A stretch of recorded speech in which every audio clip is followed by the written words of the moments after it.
எல்லோருக்கும் வணக்கம். நான் உங்கள் தமிழ். இறையுதிர்காடு கதையோட தொடர்ச்சி.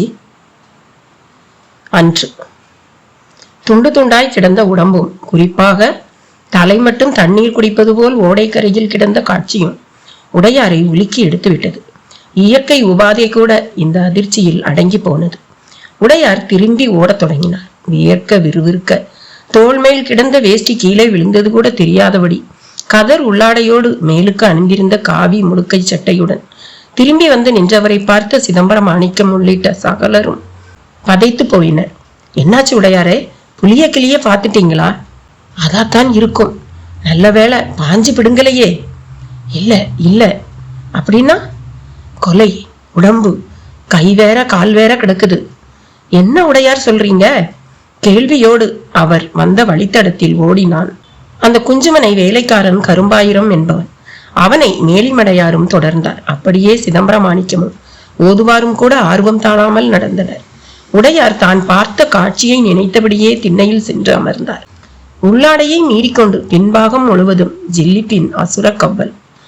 அந்த பதற்றத்திலும் உச்சி முடி விடைத்தது. மருள மருள பார்த்ததில் திண்ணையின் ஒரு ஓரத்தில் அவரது தோல் பையும் அதன் மேல் அவர் விரித்திருந்த காவி துண்டும் கண்ணில் படவும் தான் இடுப்பு வேஷ்டி நினைவு வந்தது. அதற்குள் போன அத்தனை பேரும் திரும்பி வந்தனர். எல்லோரிடமும் கிழங்கு மாவை பூசிக்கொண்டு முகம் விகாரமானது போல ஒரு விகாரம். மேலிமடையார் வீட்டு முகப்பில் மரத்தடியில் கட்டப்பட்டிருந்த குதிரை முதுகு மேல் கை வைத்தபடி சிந்தனை கலந்த பேச்சு பேசலானார். செத்து கிடக்கிறவன் தான் ஆசாரிங்கிறது தெளிவாயிடுச்சு. ஆனா அங்க பெட்டி இல்லை. அப்ப கூட்டு களவாணித்தனம் தான் நடந்திருக்கு. இங்க இருந்து பெட்டியை தூக்கிட்டு ஓடவும் தான் ஏதோ நடந்திருக்கு. எதுக்கால புலி வரவும் அதுகிட்ட ஆசாரி மாட்டி இருக்கலாம்.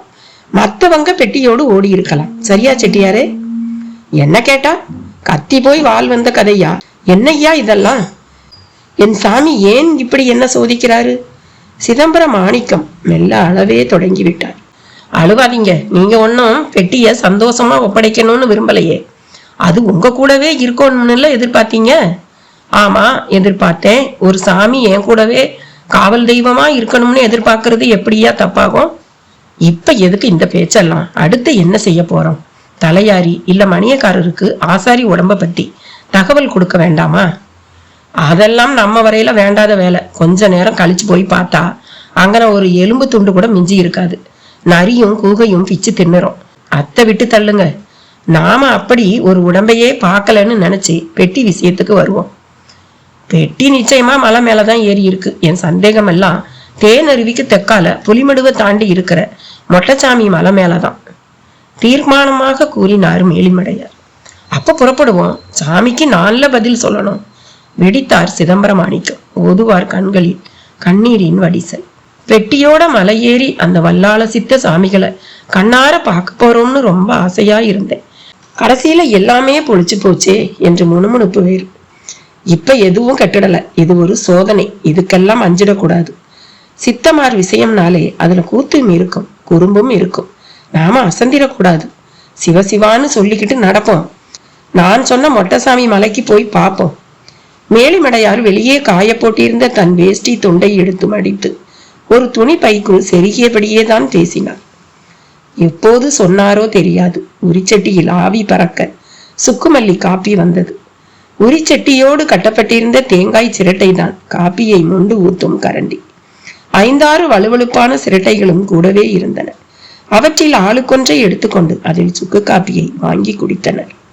அந்த காலை நேர ஈரத்துக்கு காப்பியின் சூடு ஒரு காதலியின் தழுவல் போல இருந்தது. உடையாரிடம் மட்டும் தேக்கம். என்னையா, எங்க கூட மேல வர தயக்கமா? நெசத்த சொன்னா ஆமா, தயக்கம்தான். அப்ப நாங்க கிளம்புறோம். நீர் போக்குல போய்க்கும் என்றார் சிதம்பரம் மாணிக்கம். இப்படி சடுதியில அவரை விடாதீங்க சாமி. உடையார் சாமி, நீங்க எங்க கூட வர்றீங்க. கட்டளை இடுவது போல சொன்னார் மேலிமடையார். வந்து என்ன சாமி கேள்வி இது? வாங்க சாமி. சந்நியாசம் தானே இப்ப உங்க நோக்கம்? ஆமா. அப்ப வாங்க எங்க கூட. இந்த வாழ்க்கையையும் கொஞ்சம் ருசிச்சு பாருங்க. மேல போய் என்ன பண்ண போறோம்? ஏன் உங்களுக்கு போகர் சாமியை பாக்குற ஆசை இல்லையா? இப்ப கூட சொல்றேன், அது போகர் சாமி எல்லாம் இருக்க முடியாது. நம்மளை போல யாரோ அங்க தன்னை போகர்னு சொல்லிக்கிட்டு கிடக்கலாம். பேசிக்கிட்டே நடப்போமே. ஏக தூரம் போகணும். உச்சி பொழுது வந்துட்டா ரொம்ப இழைக்கும். ஆமா, உங்களுக்கு இந்த மலைக்காடு ரொம்ப பரிச்சயமோ?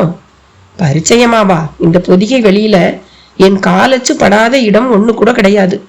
எந்த அருவி எங்க இருக்கு, எந்த ஓடை எங்க இருக்கு, எந்த பொய்கை எங்க இருக்கு, எத்தனை புலி எத்தனை சிங்கம்னு எல்லா கணக்கும் என் கைக்குள்ள. நடந்தபடியே பேசினார் மேலிமடையார். அதெல்லாம் சரி, பெட்டி கிடைச்சிடுமா வைத்தியர? சிதம்பரம் மாணிக்கத்தின் மையப்புள்ளி பெட்டியாகவே இருந்தது. நம்புவோம் செட்டியார. போகர் சாமி தான் அதை உமக்கு தந்தாருன்னா, அந்த சாமி இப்பவும் காலம் கடந்தும் நடமாடுறாருன்னா, இந்நேரம் நாம பேசுற பேச்சு அவர் காதுல விழுந்திருக்கும். நீங்க நம்பிக்கையை மட்டும் இழந்துடாதீங்க. மேலிமடையார் நன்கு ஊக்கம் தரவும் செய்தார்.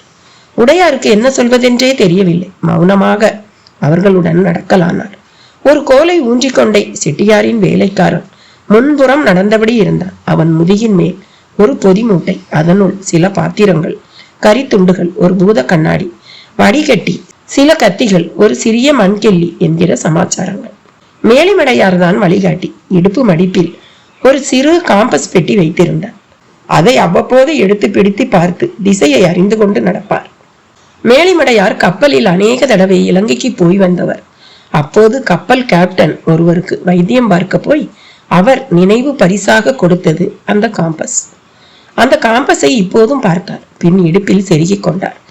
குறிப்பிட்ட இடம் ஒன்றில் ஓங்கு தாங்காக ஒரு மஞ்ச கடம்பை மரம், மரத்தின் அடிபாகத்தில் ஒரு சிவப்பு துணி கட்டி அது லேசாக சிதைந்து போயிருந்தது. தரையில் மரத்தை ஒட்டி ஒரு சதுர வடிவ கருங்கல், அதன் மேல் கற்பூரம் ஏற்றிய கருப்பு தடயம். மேலிமடையார் அந்த மரம் முன் நின்று அண்ணாந்து ஒரு பார்வை பார்த்தார். கிளை ஒன்றில் செம்போத்து 2 ஜோடியாக அமர்ந்திருந்தது. ஒரு கால் தூக்கி அலகை உரசிக்கொண்டு கீழே பார்த்தது. மேலிமடையாரும் பார்த்தார். அப்போது அவரை எல்லோரும் நெருங்கி, ஏன் நின்று விட்டீர்கள் என்று பார்த்தனர். என்ன பாக்குறீங்க? கடம்பனை வணங்கிட்டு தான் மேலே ஏறணும். நல்ல சகுனம் பாருங்க, 2 செம்போத்து உட்கார்ந்து இருக்குது என்று கை காட்டினார். அந்த 2 பறவைகளோ தங்களை அடிக்கவே கையை ஓங்குகிறார்கள் என்று கருதினார் போல கிளையை விட்டு தெரித்து பறக்க ஆரம்பித்தது. போச்சுடா, வேட்டக்காரன்னு நினைச்சு எகிரிடுச்சுங்க. போகட்டும், எல்லாம் மண்டி போட்டு கும்பிடுங்க என்றபடியே தன் இடுப்பு மடிப்பில் இருந்த கற்பூரத்தை எடுத்து கருங்கல் மேல் வைத்து பின் அங்கும் இங்குமாய் கிடந்த 2 கற்களை எடுத்து வந்து சிக்கி முக்கி கல்போல் உரசியதில் சில தீக்கதிர்கள் பாய்ந்ததில் கற்பூரம் பற்றி கொண்டது. இவ்வளவு சீக்கிரமா ஒருவர் நெருப்பை பிடித்து உடையார் பார்த்ததும் இல்லை, பிரமித்தார். அதற்குள் மேலிமடையார் வணங்கி முடித்ததோடு தரை மண்ணை எடுத்து நெற்றியிலும் பூசிக்கொண்டார். சிதம்பரம் மாணிக்கமும் பவ்யமாக அதே போல் நடந்து கொண்டார். ஆனால் உடையாரிடம் மட்டும் தேக்கம். கும்பிடுங்க உடையாரே. இந்த மரத்தையா? ஆமா, மரம்னு மட்டமா நினைச்சிடாதீங்க. கடம்பன் நமக்கெல்லாம் மேல. அப்படின்னா நமக்கெல்லாம் 2 சுத்து தான் ஆயுள் காலம். அதாவது முதல் சுத்து பகல் கால 60, அடுத்தது 2வது சுத்து ராத்திரி கால 60, அதாவது 120 வருஷம். ஆனா கடம்பன் வயசு எனக்கு தெரிஞ்சு 600 இருக்கும். இவனே பூமியில புதஞ்சா 3000 வருஷத்துல கரியாயிடுவான், 18,000 வருஷத்துல வைரமாகவும் மாறிடுவான். ஆனா நாமளோ எரிச்ச மறு நிமிஷம் சாம்பலாவும் புதைச்ச மறு நிமிஷமும் மண்ணாவும் கலந்துடுறோம். அதனால என்ன? அதனால இவன் நம்ம பாட்டன்யா, காட்டு பாட்டன். இவன் ஆசையோட போனா போன காரியம் ஜெயமாகும். வேடிக்கையா இருக்கு. ஆஃப்டர் ஆல் ஒரு மரம் இதை போய் கடவுளுக்கு சமமா? முதல் தடவையாக சிரித்தார் உடையார். அதை கவனித்த சிதம்பரம் மாணிக்கம், சிரிக்காதீங்க உடையாரே, நானும் சிரிச்சவன் தான். அப்பால ரொம்பவே கஷ்டமும் பட்டுட்டேன். நம்ம எல்லாம் நம்ம சமூகம் தான் தப்பாவே பழக்கி வச்சிருக்கு. நம்ம சமூகத்துக்கு தான் கொம்புன்னு ஒரு நினப்பு, 6ஆம் அறிவு பகுத்தறிவுன்னு ரொம்பவே தெனாவிட்டு நமக்கெல்லாம். அதனால நமக்கு மிஞ்சி எதுவும் கிடையாதுன்னு நினைக்க அப்படியே பழகிட்டோம். ஆனா இந்த காடும் காட்டு மரங்களும் நமக்கெல்லாம் மேல. உங்களுக்கு ஒரு விஷயம் சொல்லட்டுமா? இந்த காட்டுக்குள்ள ஒரு மரத்தோட அனுமதி இல்லாம அதை எவனாலையும் வெட்ட முடியாது, தெரியுங்களா? சிதம்பரம் மாணிக்கம் சொன்னதை கேட்டு ஆச்சரியம் மிகுதியானார் உடையார். அப்படியே நடந்தபடியே தான் பேசிக்கொண்டார்கள். நீங்க என்ன சொல்றீங்க? நான் வேணா இப்ப ஒரு மரத்தை உங்க முன்னாலே வெட்டி காட்டவா என்று பதிலுக்கு கேட்டார் உடையார். நல்லா கேட்டுக்கங்க, சித்தங்க வச்ச மரங்களை எவனாலையும் வெட்ட முடியாது, மரமும் வெட்ட விடாது. யாரு வச்சா என்ன, மரம் மரம்தான். அதுக்கு என்ன கை காலா இருக்கு? நாம வெட்ட போகிறப்போ எதிர்த்து நம்ம கிட்ட சண்டை போட எல்லாம் இருக்கு உடையாரே. அதுக்கு கண் காது மூக்கு கூட இருக்கு. விளையாடாதீங்க. எங்க பிரம்மாண்டம் ஜமீன்ல உள்ள அவ்வளவு மர வேலைப்பாட்டு மரங்களும் நாங்க மலேசியா காட்டுல மரத்தை தேர்வு செய்து வெட்டி எடுத்துக்கிட்டு வந்தது. அங்க எந்த மரமும் எங்களை தடுக்கலையே. அது வேற இது வேற. இங்க சில சித்தர் சாமிங்களே மரமாவும் இருக்காங்க. ஒரு மனுஷன் எப்படி மரமாக முடியும்? ஒரு கடுகளவு விதையால முடியும் போது அந்த விதைய கண்டுபிடிச்சு அதுக்கு ஒரு பேரும் வச்சு அதை வளர்க்க தெரிஞ்ச மனுஷன் எவ்வளவு மேலானவனா இருக்கணும். குழப்பறீங்க. அவங்க ஏன் மரமாகணும்? எதுக்கு மரமாகணும்? உடையார் கேட்ட இந்த கேள்விகளை எல்லாம் சிதம்பரம் மாணிக்கமும் கேட்டவர் தான். ஆனால் அனுபவம் அவரை அமைதிப்படுத்தி விட்டது. உடையாருக்கோ எல்லாமே புதிய அனுபவங்கள். அங்கே பார்ப்பதில் இருந்து பேசுவதில் இருந்து எல்லாமே புது புது அனுபவங்கள். ஓரிடத்தில் வரிசையாக 7 வில்வ மரங்கள். அதை பார்த்த மாத்திரத்தில் ஒரு ஆச்சரியம். சிதம்பரம் மாணிக்கம் அந்த மரங்களை நெருங்கி அதை வருடி பார்த்து குழந்தை போல சந்தோஷப்படலானார். மரங்கள் நன்கு செழித்து வளர்ந்திருந்தன. கீழே அநேக வில்வ இலைகள் பழுப்பேறி உதிர்ந்து கிடந்தன. இது நம்ம செட்டியார் 12 வருஷம் முன்னால இப்ப நீங்க வந்த மாதிரி வந்தப்போ நட்ட மரம்ங்க. 7 மரமும் 7 பாட்டனுங்க. அதாவது 7 தலைமுறை பாட்டனுங்க. அவங்க இப்ப சந்தோஷமா இந்த பூமியில எங்கேயோ ஒரு மூலையில வாழ்ந்துட்டு இருக்காங்க. அதைத்தான் இந்த மரங்களும் இதோட பசுமையும் சொல்லுது. மேலுமடையார் விளக்கினார். 7 மரம், 7 பாட்டன், 7 தலைமுறை, என்ன தொடர்பு? எப்படி இதெல்லாம்? உடையாருக்கு ஒன்றும் புரியவில்லை. என்ன உடையாரே முழிக்கிறீங்க? முழிக்காம ஏன் இப்படி குழப்பற மாதிரியே பேசுறீங்க? இந்த 7 மரங்க எப்படி அவரோட பாட்டன்களா மாற முடியும்? அவங்க இப்ப எங்கேயோ வாழ்றதும் உங்களுக்கு எப்படி தெரியும்? இதுக்கு நான் பதில் சொல்லணும்னா திருமூலர் சாமி கிட்ட எல்லாம் போக வேண்டியிருக்கும். சுருக்கமா சொல்லிடுறேன். உங்க உடம்புல, என் உடம்புல, இதோ இவங்க எல்லார் உடம்புலையும் நம்ம 28 பாட்டன் பாட்டிமார் தடயங்கள் இருக்கு. தாய் வழி 14 பேர், தந்தை வழி 14 பேர். அதாவது தாய் வழி பாட்டிமார் 7 பேரும் தாத்தன்மார் 7 பேரும் சேர்ந்து 14 பேர். அதே போல தந்தை வழியில ஒரு 14 பேர். ஆக மொத்தம் 28 பேர். நம்ம பரம்பரையில 100 தாத்தன் பாட்டன் பாட்டி இருக்கலாம். ஆனா 7 பேரோட தடயங்கள் தான் விந்துலையும் சிரோனிதத்திலையும் இருக்குது. உங்களுக்கு ஒரு மகன் பிறக்கும் போது உங்க 7ல 1 விடுபட்டு நீங்க அவன் வரையில 7ஆவதா ஆவீங்க.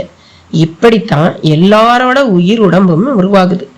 இதுல தந்தை வழிதான் தூக்கலா இருக்கும். தாய் வழி உடம்புல தொடராம மனசுல தொடரும். பூஞ்ச மனசு, வைரம் பாஞ்ச மனசு, தெளிஞ்ச மனசு, ரசிக்கிற மனசு, இப்படி மனசுல எத்தனை ரகங்கள் இருக்கு தெரியுமா? இப்ப உங்க மனசையே எடுத்துக்குவோம். அது நீங்க பார்த்தது, கேட்டது, படிச்சதால உருவானதா இருக்கலாம்.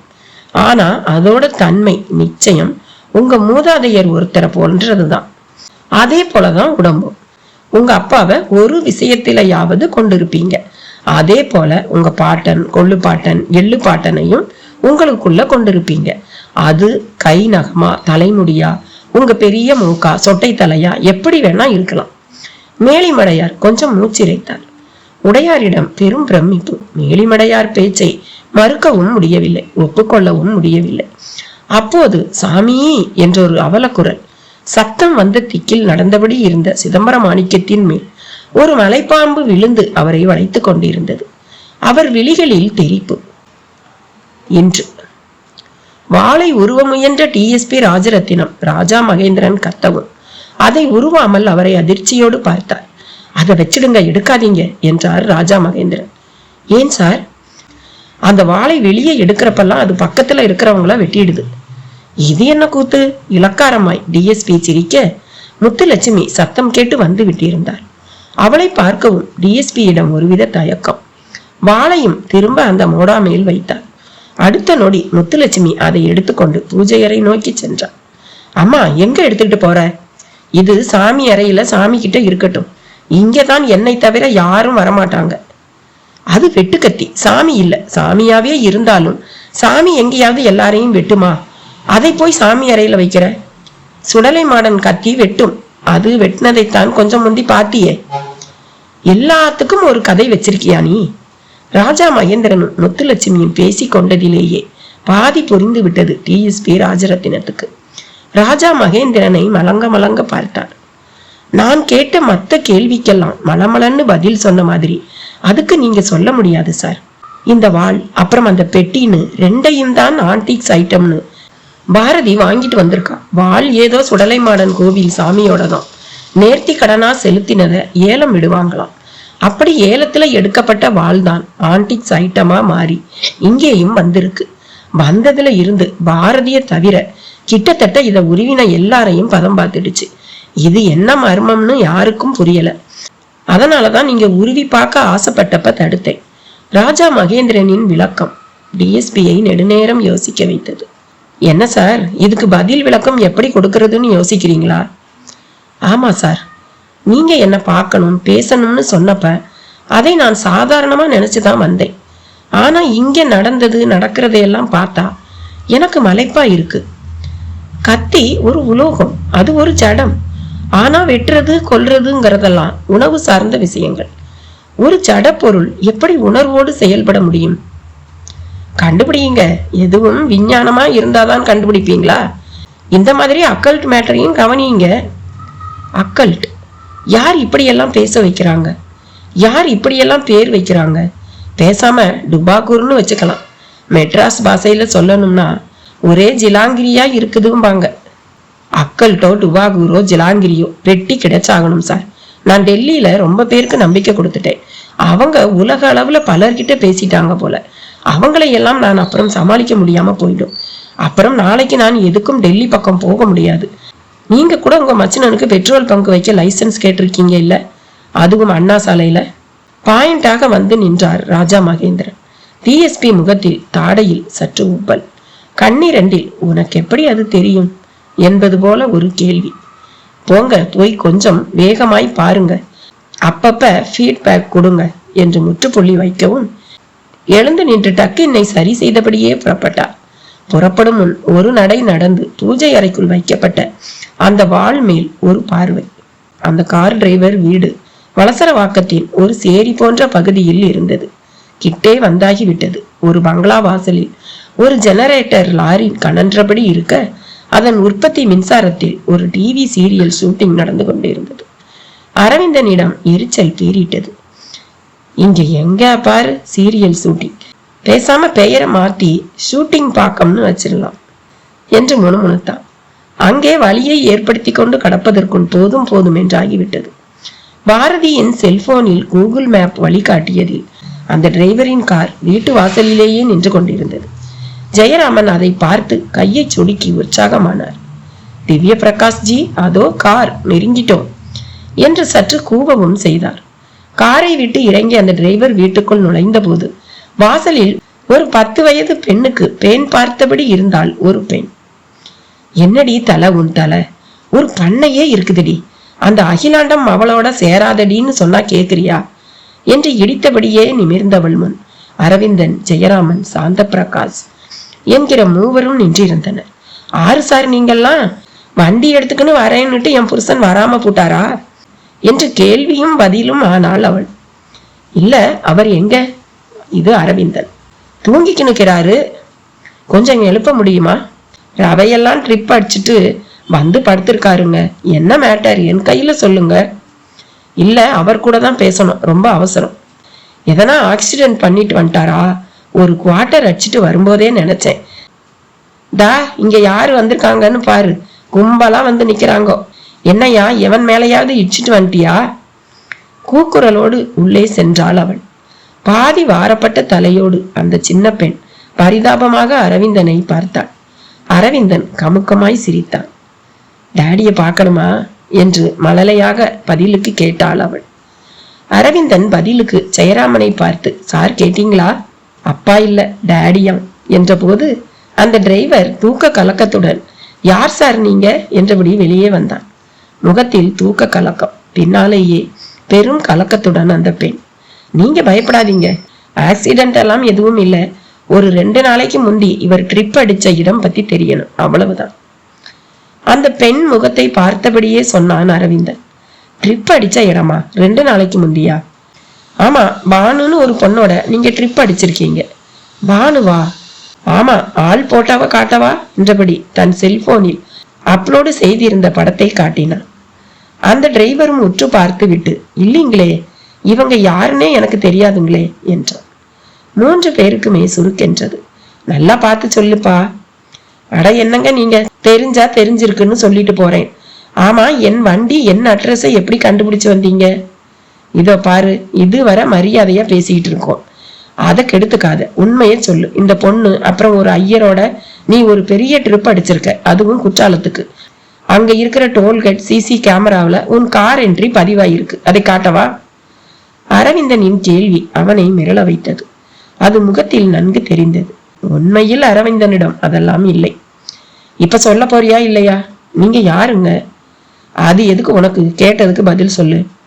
நான் வாடகைக்கு வண்டி ஓட்டுறவன் சார், அதுல 1000 இருக்கும். அதையெல்லாம் உங்களாண்ட நான் எதுக்கு சார் சொல்லணும்? ஒரு பெரிய தப்பு நடந்திருக்கு. பானு ஒரு பெட்டியை திருடி இருக்கா. திருட்டு கொடுத்தவங்க நாங்க. இப்ப சொல்றியா? ஓ, அதுதான் அந்த பெட்டியா? வழிக்கு வந்தியா? கடைசியா அவங்கள எங்க இறக்கி விட்ட?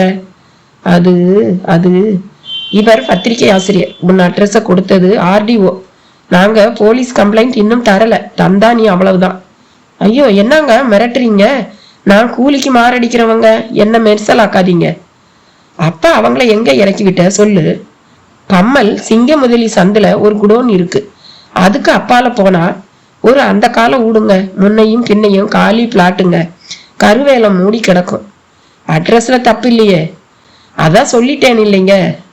தப்பா இருந்தது, போலீஸோட தான் வருவோம் என்று உதார் கொடுத்துவிட்டு அவர்கள் புறப்பட்டனர். சிறிது தூரம் சென்ற பின் அரவிந்தன் மட்டும் திரும்பி வந்தவனாய், ஆமா, பானு போட்டாவை பார்த்துட்டு முதல்ல தெரியலன்னு ஏன் சொன்ன என்று கேட்டான். மௌனம் சாதித்தான் அந்த டிரைவர். அவ யார்கிட்டையும் சொல்லக்கூடாதுன்னு சொல்லி மிரட்டி வச்சிருக்காளா? சொல்லு. இல்லைங்க, இது வேற மேட்டர். அப்படின்னா நீங்க போலீஸுக்கெல்லாம் போக முடியாது. என்ன உளர்ற? கொஞ்சம் முந்திதான் தென்காசி இன்ஸ்பெக்டர் டோல்ல CCTV கேமராவில் தெரிஞ்ச பானும்மா உருவத்தை வச்சு என்னாண்ட பேசி நீங்க கேட்ட அதே கேள்வியை கேட்டார். நானும் சொன்னேன். என்ன சொன்ன?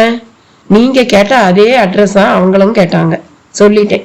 அவன் பதில் அரவிந்தன் தலையில் ஒரு இடியாகத்தான் இறங்கியது. அன்று அந்த மலைப்பாம்பு சிதம்பரம் மாணிக்கத்தை முறுக்கி பிசைய தொடங்கி இருந்தது. 20 அடி நீளம் இருக்கும். யானை தும்பிக்கையின் தடிமனில் இருந்தது. அதன் நீண்ட குழல் உடல், மொத்த உடலை மஞ்சளில் தோய்த்து கரும் புள்ளிகள் இட்டார் போன்ற அதன் தோற்றம், அதன் வலிமையும் அவ்வளவு பேரையும் உழைந்து போக செய்துவிட்டது. மரத்தின் மேல் இருந்து சொத்தென்று சிதம்பரம் மாணிக்கம் மேல் விழுந்து வளைத்திருந்தது.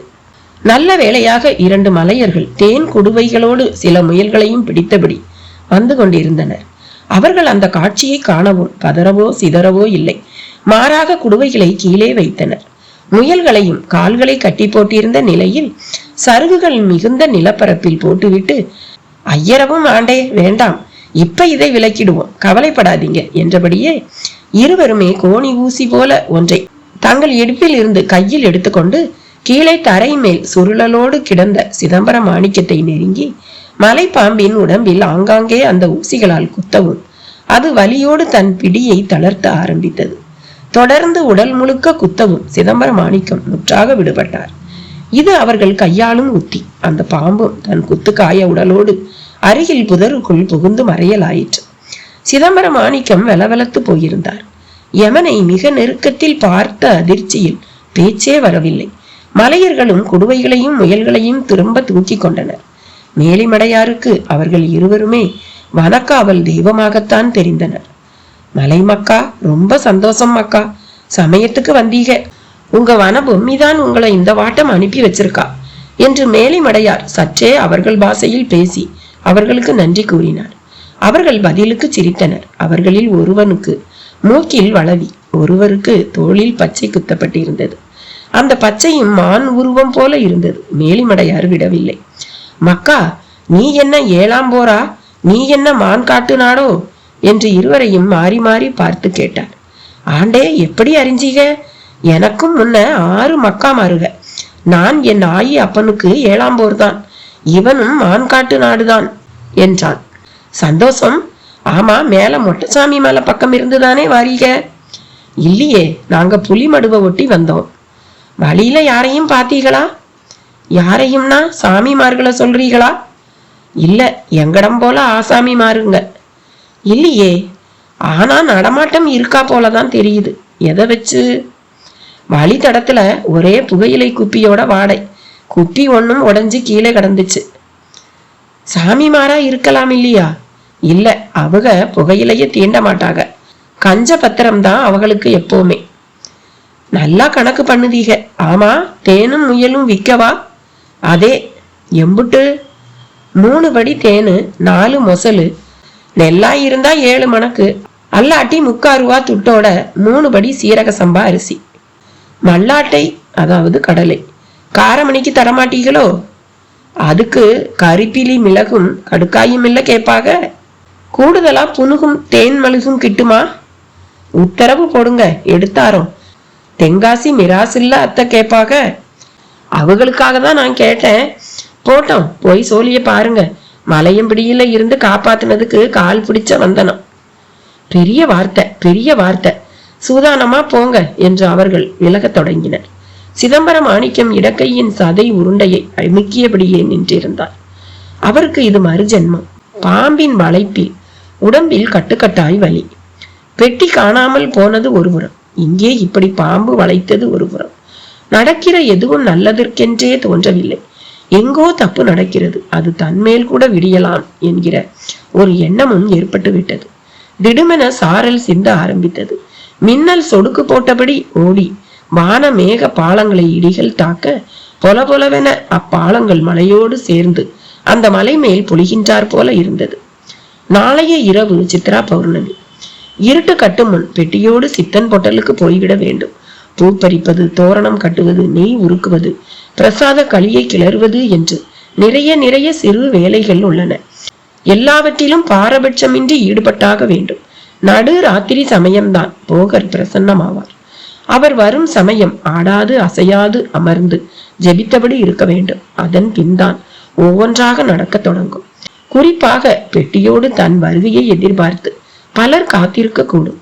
அப்படி ஒரு தருணத்திற்காக வந்திருக்கும் போது இப்படி ஆகிவிட்டதே என்று சிதம்பரம் மாணிக்கத்தின் விழிகள் கண்ணீரை பொழிந்தன. நனைந்தபடியே நடந்தனர். உடையார் தோல் பையை காவி துணியில் சுற்றி தலைமேல் வைத்துக் கொண்டார். ஒதுங்க தோன்றிய நிலையில் ஒரு காட்டு வாகை மரமும் குமிழ் தேக்கும் கலப்பு மன தம்பதிகளைப் போல வளர்ச்சி போக்கில் பின்னி பிணைந்து கிடக்க, கீழே பருத்த அதன் தண்டு பாகத்தில் ஒரு பெரும் துவாரம். உள்ளே 7-8 பேர் தாராளமாய் அடையலாம். மேலிமடையார் சற்றும் தயங்காது உள்ளே நுழைந்து அப்படியே குத்த வைத்து அமர்ந்தார். உள்ளே மெதுமெதுவென தலை மூடாக்கு. ஒவ்வொருவராய் உள்ளே நுழைந்து அப்படியே உரசியபடி நின்று கொண்டனர். என்ன உடையாரே, ஏதும் பேசாம வாரீரே, நெஞ்சு குழி பதங்குதா என்று மேலிமடையார் பேச்சு கொடுக்கலானார். எனக்கு இது எல்லாமே புது அனுபவம் தான். ஒரு மரப்பொந்து இப்படி ஒரு அரை கணக்கா இருக்கிறத இப்பதான் பாக்குறேன். உள்ள தேளு பூரான் இருந்து கடிச்சிடாதா என்று தன் பயத்தை எதிரொலித்தார். இந்த மாதிரி பூதவாய் கணக்கா இருக்கிற பொந்துக்குள்ள அதுக அடையாது. கரடி அடையும், இல்லாட்டு மலையாடுகள் அடையும். புழுக்கை வாடை அடிக்குது பாருங்க. ஆடு அடையிற பொந்து இது. தைரியமா தங்கலாம். கால் புண்ணு இருந்தா அதோட சாணமும் இங்க உள்ள கிடக்கிற இலைதலை மூடாக்கும் ஒண்ணு கலந்து களிம்பு மாதிரி வேலை செய்யும். அதனால புண்ணு குணமாயிடும். அது சரி, இப்படி இலக்கில்லாம போயிட்டு இருந்தா எப்படி? யார் சொன்னது இலக்கில்லன்னு? இன்னும் 7 கல் தொலைவு இருக்கு சித்தன் பொட்டலுக்கு. இடையில மொட்டைசாமி மலையில அந்த பொட்டி கூட்டத்தை பிடிக்கிறோம். அது என்ன மொட்டைசாமி மலை? அதான் இந்த புத்தர் சாமியை கும்பிடுமே ஒரு கூட்டம், அவங்க தங்கி இருக்கிற மலையத்தான் மொட்டைசாமி மலையும்போ. அவங்க எங்க இங்க? அது சரி, அவங்க இல்லாத இடமே இல்லைன்னு சொல்லுவேன்.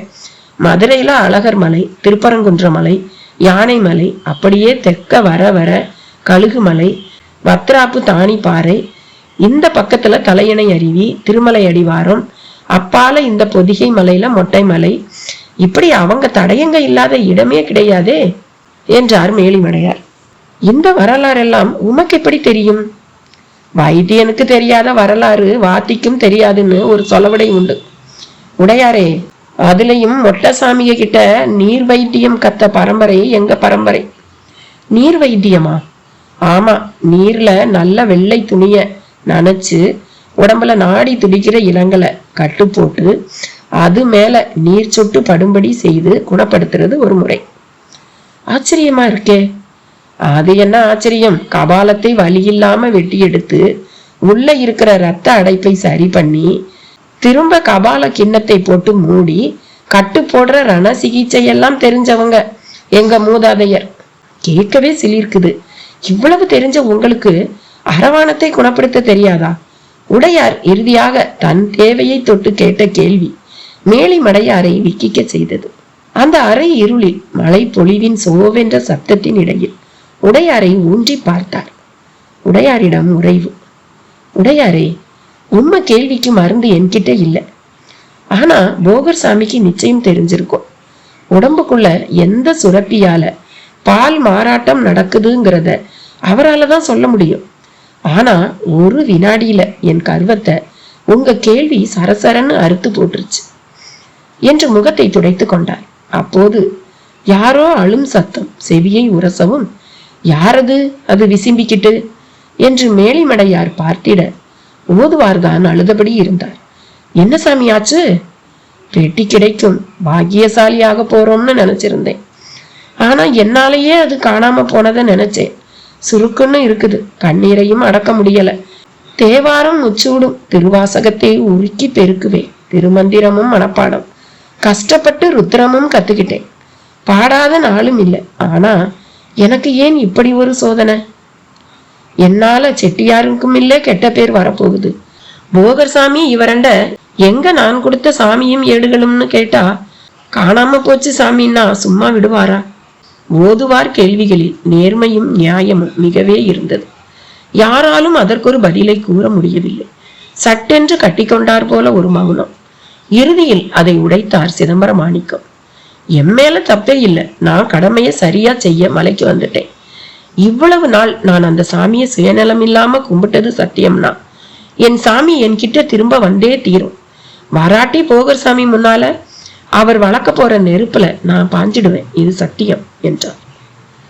அந்த சத்தியத்தை யாரும் எதிர்பார்க்கவில்லை. மலையிடமும் சற்று தனிவு. இப்படி உணர்ச்சி வசப்படுறதெல்லாம் சரியில்லை, அதுல சத்தியம் வரை போறதெல்லாம் கொஞ்சமும் பக்குவப்படலைன்னு தான் உணர்க்குது. நம்பிக்கை இழந்துடாதீங்க. சாமி மேல பாரத்தை போட்டு தேடுவோம். ஒரு கள்ளன் எம்புட்டு பொருளை வேணா திருடலாம், கடவுளை திருடலாம் முடியாது என்றபடியே பொந்தை விட்டு வெளியே வந்து நடப்போம் என்று நடந்தார் மேலிமடையார். மற்றவர்களும் தொடர ஆரம்பித்தனர். தரைப்பரப்பில் சொத சொதப்பு, பாதையை கண்டறிவது சிரமமாக இருந்தது. அதனால் மேலிமடையார் தடுமாறினார். திசை காட்டி கருவியை எடுத்து ஒரு பார்வை பார்த்தார். முகப்பு கண்ணாடிக்குள் தண்ணீர் இறங்கி எதுவுமே தெரியவில்லை. ஒரு வினாடி தவித்தவர், திசை தெரிய மாட்டேங்குது, வானமும் மூடி கிடக்கு, சூரியனை பார்க்க வழி இல்லை, கருவியும் வேலை செய்யல, இப்ப ஒரே வழிதான், யாராவது அதோ அந்த வாகை மரம் மேல ஏறி நாலா பக்கமும் பார்த்து சொன்னா நாம அதுக்கேற்ப நடக்கலாம் என்று சொல்லவும் பணியாளனான கரும்பாயிரம் வேகமாக மரத்தின் மேல் ஏறத் தொடங்கினான். ஏறும் வேகத்தை வைத்தே பயிற்சி உடையவன் என்பது தெரிந்தது. விறுவிறுவென்று மேலே ஏறினான். சில சிங்கவால் குரங்குகள் தங்களை அவன் பிடிக்க வருவதாக நினைத்து அவை அடுத்த மரங்கள் நோக்கி ஒரு அரைவட்ட பாய்ச்சல் பாய்ந்தன. சரசரவென்று ஏறிவிட்ட கரும்பாயிரம் தலைப்பாகையை அவிழ்த்து முகத்தை துடைத்து கொண்டே தனக்கு நேர் திசையில் ஒரு சரிவில் தெரிந்த சில மனிதர்களை கண்டு அதிர்ந்தான். நெடுஞ்சாலையில் ஒரு சரிவில் அவர்கள் ஏறியபடி இருக்க அவர்களில் ஒருவன் தலைமேல் அந்த பெட்டி இருந்தது. அவனுக்கும் முன்னால் ஒருவன் தீப்பந்தம் பிடித்தபடி செல்வதும் அந்த பந்தம் புகையை உமிழ்வதும் நன்கு தெரிந்தது. பெட்டி மனிதனுக்கு பின்னால் ஒரு 4-5 பேர், எல்லோருக்குமே வயசு 60க்கு மேல் ஆகியிருந்தது. கரும்பாயிரம் கண்கள் விரிய கத்த தொடங்கினான். ஆண்டே, பெட்டியோட சிலர் போயிட்டு இருக்காங்க, நல்லா தெரியுது ஆண்டே என்றான். அப்போது சற்றும் எதிர்பாராதபடி அந்த மரக்கிளை ஒடிய தொடங்க கரும்பாயிரம் கீழே விழ ஆரம்பித்தான். இன்று என்னையா சொல்ற என்றான் விழிகள் அகண்டு விரிந்திட்ட நிலையில். உங்களைப் போலவேதான் அவங்களும் கேட்டாங்க. அதுலயும் போலீஸ், எப்படி சொல்லாம இருக்க முடியும்? நாளைக்கு என் வண்டி ரோட்ல ஓடணும் இல்ல, இதை ஏன் முதல்லயே சொல்லல? ஆமா, அப்படி என்ன இருக்கு அந்த பெட்டியில? அதனாலதான் ராத்திரி என்ன லாட்ஜில தூங்க சொல்லிட்டு அந்த அம்மா காரை எடுத்துக்கிட்டு போச்சா? அந்த பெட்டியை களவாடும் போது நீ இல்லையா? இல்லைங்க, நீங்க ஆளுக்கு வந்து முட்டுறத பார்த்தா விவகாரம் பெருசா இருக்கும் போல தெரியுது. என்னைய இத்தோட விட்டுருங்க சாமி. அவன் வீட்டு வாயிலில் நின்றபடி கையெடுத்து கும்பிட்டான். அரவிந்தனுக்கு குழப்பம் கும்மியடிக்க தொடங்கியது. மெல்ல சோர்வாக நடந்து வந்தான். பாரதி காருக்குள் இருந்து பார்த்தபடியே இருந்தாள். கார் அருகே வந்தவனிடம் பெரும் சோர்வு. ஜெயராமனும் திவ்ய பிரகாசையும் உற்று பார்த்தவர்களாய், என்ன அரவிந்தன், புதுசா ஏதாவது சிக்கலா என்று கேட்க, திவ்ய பிரகாஷே அவன் கூறும் முன் விடையை கூறிவிட்டான். நம்மை போலீஸ் முந்திடுச்சு போல என்றார். என்ன சொல்றீங்க? ஜெயராமன் பதறவும் அரவிந்தனே டிரைவர் சொன்னதை சொல்லி முடித்தான். அட, நாம இப்ப பம்மல் சிங்க முதலி சந்துக்கு போக போறோமா இல்லையா? சாந்த பிரகாஷ் தன் காரில் இருந்து இறங்கி வந்து கேட்டான். போய் பாப்போம், ஆனா எனக்கு நம்பிக்கை இல்லை. பாரதி உங்க அப்பா எப்படியோ முந்திக்கிட்டார் என்று சொன்ன அரவிந்தனை பாரதி வெறித்தான். சாந்த பிரகாஷ் முகம் கலங்கி விட்டிருந்தது. ஆனால் திவ்ய பிரகாஷ்ஜி நம்பிக்கை இழக்கவில்லை. பாம்பு இருக்கிற வரை தப்பா அதை யாரும் நெருங்க முடியாது. நான் அதை பாம்புன்னு சொல்றது தப்பு. என் தாத்தா அவர். சுயநலத்தோட அதை ஒருவர் நெருங்க அவர் விடவே மாட்டார் என்று மிக நம்பிக்கையோடு பேசினார். எல்லோரும் அந்த கருத்தை ஏற்றுக்கொண்டது போலதான் தெரிந்தது. ஆனால் பாரதி முகத்தில் ஒரு ஆத்திரமும் அதனுடைய ஒரு கேலி சிரிப்பும் தெரிந்தது. நம்பிக்கை இழக்காம பம்மலுக்கு போய் பார்ப்போம் என்று திவ்ய பிரகாஷ் தூண்டவும் அவரவர் கார்களில் ஏறிக்கொண்டனர். அரவிந்தன் காரை ஓட்டிய நிலையில் அருகில் பாரதி, பின்னால் ஜெயராமனும் திவ்ய பிரகாஷும் அமர்ந்திருந்தனர். அவர்களை சாந்த பிரகாஷ் சாருவோடு தொடர தொடங்கினான். சாந்த பிரகாஷுக்கு சென்னை டிராபிக்கில் காரு ஓட்டுவது மிக சிரமமாக இருந்தது. சாருவோ கண்ணீர் திரண்ட நிலையில் சிலை போல் அமர்ந்திருந்தார். சாரு, ஏன் கலங்குற? உனக்கு கலக்கமா இல்லையா சந்தா? ஒரே குழப்பமா இருக்கு. ஒரு பெட்டிக்கு இந்த பாடான்னு வருத்தமாகவும் இருக்கு. எனக்குள்ள அதெல்லாம் எதுவும் இல்லை. நான் பிரமிப்புல தான் இருக்கேன். பிரமிப்புலையா? ஆமா, உன் கொள்ளு தாத்தா நம்ம தலைமுறைக்கே விமோசனம் தேடி இருக்கார். நாமெல்லாம் எதுக்கு பிறக்கிறோன்னே தெரியாம பிறக்கிறோம். பிறந்துட்டதால வாழ்க்கைன்னு ஒண்ணு வாழறோம். அப்புறம் சாவு வரவும் போய் சேர்ந்துடுறோம். எங்க இருந்து வந்தோம்னு தெரியாது. சாவுக்கு பிறகு என்ன ஆவோம்னு தெரியாது. ஆனா இதுக்கெல்லாம் உன் தாத்தா விடைய கண்டுபிடிச்சிட்டவராதான் எனக்கு தெரியறாரு. இந்த நேரத்துல பெட்டிய பத்தி கவலைப்படாம எப்படி சாரு உன்னால இப்படியெல்லாம் யோசிக்க முடியுது? அதை பத்தி நம்ம கவலைப்பட தேவையே இல்லை சந்தா. நிச்சயம் அது பத்திரமா தான் இருக்கும். நமக்கு இனி நல்ல காலம் தான் சந்தா. அப்ப எதுக்கு கலங்கின? கலங்கல, பரவசப்பட்டேன். அடே அப்பா, நாம இந்தியா வந்ததுல இருந்து எத்தனை எத்தனை அனுபவங்கள் வெளியே யார்கிட்ட சொன்னாலும் நம்ப மாட்டாங்க. ஏதோ ஃபிக்ஷன் மாதிரி இருக்குதுன்னு சொல்லுவாங்க. But all of our experience what not only a miracle, it's above. By the by, நான் ஒன்னு சொன்னா நீ அதிர்ச்சியோ ஆத்திரமோ அடையக்கூடாது. காரை கரெக்டா ஃபாலோ பண்ணு. சரி, அது என்னன்னு சொல்லு. பெட்டியில நிறைய ஏட்டுக்கட்டுகள் இருக்கிறதா கேள்விப்பட்டோம் இல்லையா? ஆமா. அதுல கால பலகனிங்கிற ஒண்ணு பத்தி ஞாபகம் இருக்கா? அதுக்கு என்ன? அந்த எம்பியில இருந்து அவருக்கு சப்போர்ட்டா இருக்கிற பவர் மோட் அவ்வளவுக்கும் அந்த பலகனி மேலதான் கண்ணு. அதனால அத நாம ஏன் நம்ம ஆகாசுக்காக பயன்படுத்தி பார்க்க கூடாது? சாந்த பிரகாஷ் கேள்வி சாருவை நெம்பி நிமிர்த்தியது. யூமி, அதை பயன்படுத்த ஒரு பார்முலா இருக்கான். அதன்படி அதை பயன்படுத்தினா அடுத்த வேர்ல்டு வார், அடுத்த சுனாமி, அடுத்து சாக போற லீடர் யார், இப்படி எல்லா கேள்விக்கும் விடை இருக்கிற அந்த பலகனில நம்ம ஆகாஷ் எதிர்காலத்துக்கும் ஒரு விடை இருக்கும் தானே? சாந்த பிரகாஷ் அப்படி ஒரு கேள்வி கேட்பான் என்று சாரு கொஞ்சமும் எதிர்பார்க்கவில்லை. அது மட்டும் இல்ல சாரு, இப்ப உன் வயிற்றுல இருக்கிற நம்ம வாரிசு ஆனா பெண்ணாங்கிறதுல இருந்து அதோட எதிர்காலமும் நமக்கு முக்கியம் இல்லையா? சுருக்கமா சொல்ல போனா நம்ம 2 பேரோட எதிர்காலம் எப்படி இருக்கும்? என் பிசினஸ், உன் ஹெல்த், அப்புறம் நம்ம டெத்து, அதாவது எப்ப நம்ம உயிர் பிரியுங்கிறது வரை அதை கொண்டு தெரிஞ்சுக்க முடியுங்கும் போது ஒய் நாட் பி ட்ரை? நல்ல கேள்விதான். ஆனா புரியுது, அப்படி செய்யலாமா, அது தப்பு இல்லையாங்கிறது தானே இப்ப உன் கேள்வி. ஆமா, இனி ஒரு தப்பை நாம எந்த காரணத்துக்காகவும் செஞ்சிடக்கூடாது சந்தா. நாம இதுக்கு முந்தி என்ன தப்பு செஞ்சோம்? இனி ஒரு தப்புங்கிற? நாம செய்யல, ஆனா உன் தாத்தா செஞ்சிருக்காரு. அதனாலதான் நம்ம வம்சத்துல திரும்ப தப்பு நடந்திருக்கு. அந்த லிங்கத்தையும் ஏடுகளையும் ஏன் உன் தாத்தா மலைக்கு போய் முந்தையே போகர் சாமி கிட்ட ஒப்படைக்கல? ஏன் ஒரு பாம்பா சுத்தி சுத்தி வர்றாரு? இப்ப கூட நம்மால ஏன் அவ்வளவு சுலபத்துல ஒப்படைக்க முடியல? இப்படி பல கேள்விகள் விடை தெரியாம இருக்கு. இதுல நாளைக்கு நைட்டு சித்ரா பௌர்ணமி. நம்ம கையில இருக்கிறது அதிகபட்சமா 30ல இருந்து 40 மணி நேரம் தான்.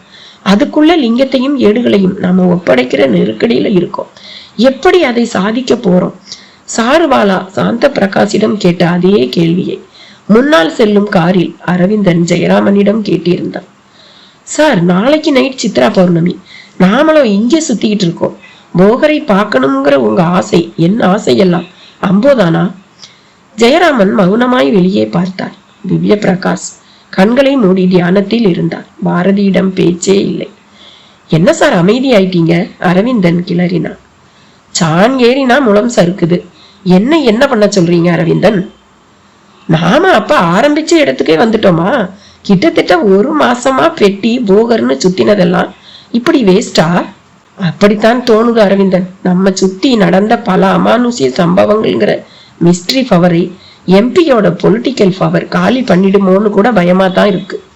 பக்கத்திலேயே ஒரு மகா சக்தி கொண்ட யோகிய வச்சுக்கிட்டு பேசுற பேச்சா சார் இது? என்னன்னு தெரியல அரவிந்தன். இப்ப பார்த்து இவர் தியானத்துல உட்கார்ந்துட்டாரு. நாம பேசுறது காதுல விழுதா இல்லையான்னு கூட தெரியல. பாவம் சார் சாந்த பிரகாஷ் கப்பல். நம்மளோட சேர்ந்து அவங்களும் அலையிறாங்க. அதுல அந்த அம்மா பிரெக்னன்ட் வேற. நடுவில் ஜெயராமன் செல்போனில் அமட்டர். அவர் காதுகளுக்குள் தமிழ்வாணி அலுவலகத்தில் இருந்து நியூஸ் எடிட்டர் ராமநாதன் பேச ஆரம்பித்திருந்தார். சார் பேசலாமா? தாராளமா. என்ன விஷயம் ராமநாதன்? எல்லாம் நல்லபடியா போயிட்டு இருக்கு சார்.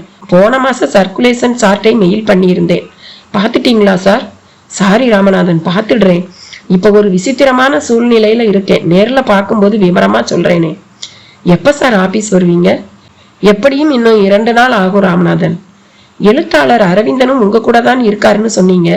ஏதாவது கதை சம்பந்தமான டிஸ்கஷனா சார்? இல்ல ராமநாதன், இது வேற மாதிரியான ஒரு விஷயம். நான் நேர்ல சொல்றேனே. நல்ல வேளை அரவிந்தன் பத்தி இப்ப ஞாபகப்படுத்தி பேசுனீங்க. இந்த வாரம் மெரிடியல் பிரிண்டுக்கு ரெடி ஆயிடுச்சா? சில பக்கங்கள் மட்டும் பாக்கி இருக்கு சார். கொஞ்ச நேரத்துல ரெடி ஆயிடும். அதெல்லாம் ரெகுலர் பேட்சஸா? ஆமா சார். கவிதை, சினிமா விமர்சனம், அப்புறம் ஒரு பேட்டி கட்டுரை சார். பேட்டி கட்டுரைய அடுத்த வாரத்துக்கு ஷிஃப்ட் பண்ணிடுங்க. நல்லா 2 ஃபுல் பேஜுக்கு பிரபல எழுத்தாளர் அரவிந்தனின் மர்ம தொடர் விரைவில் ஆரம்பம்னு ஒரு அறிக்கை வைங்க. அவரோட போட்டோ நம்ம கேலரியில இருக்கு. ஒரு முழு பக்கம் அவரோட போட்டோ வரட்டும்.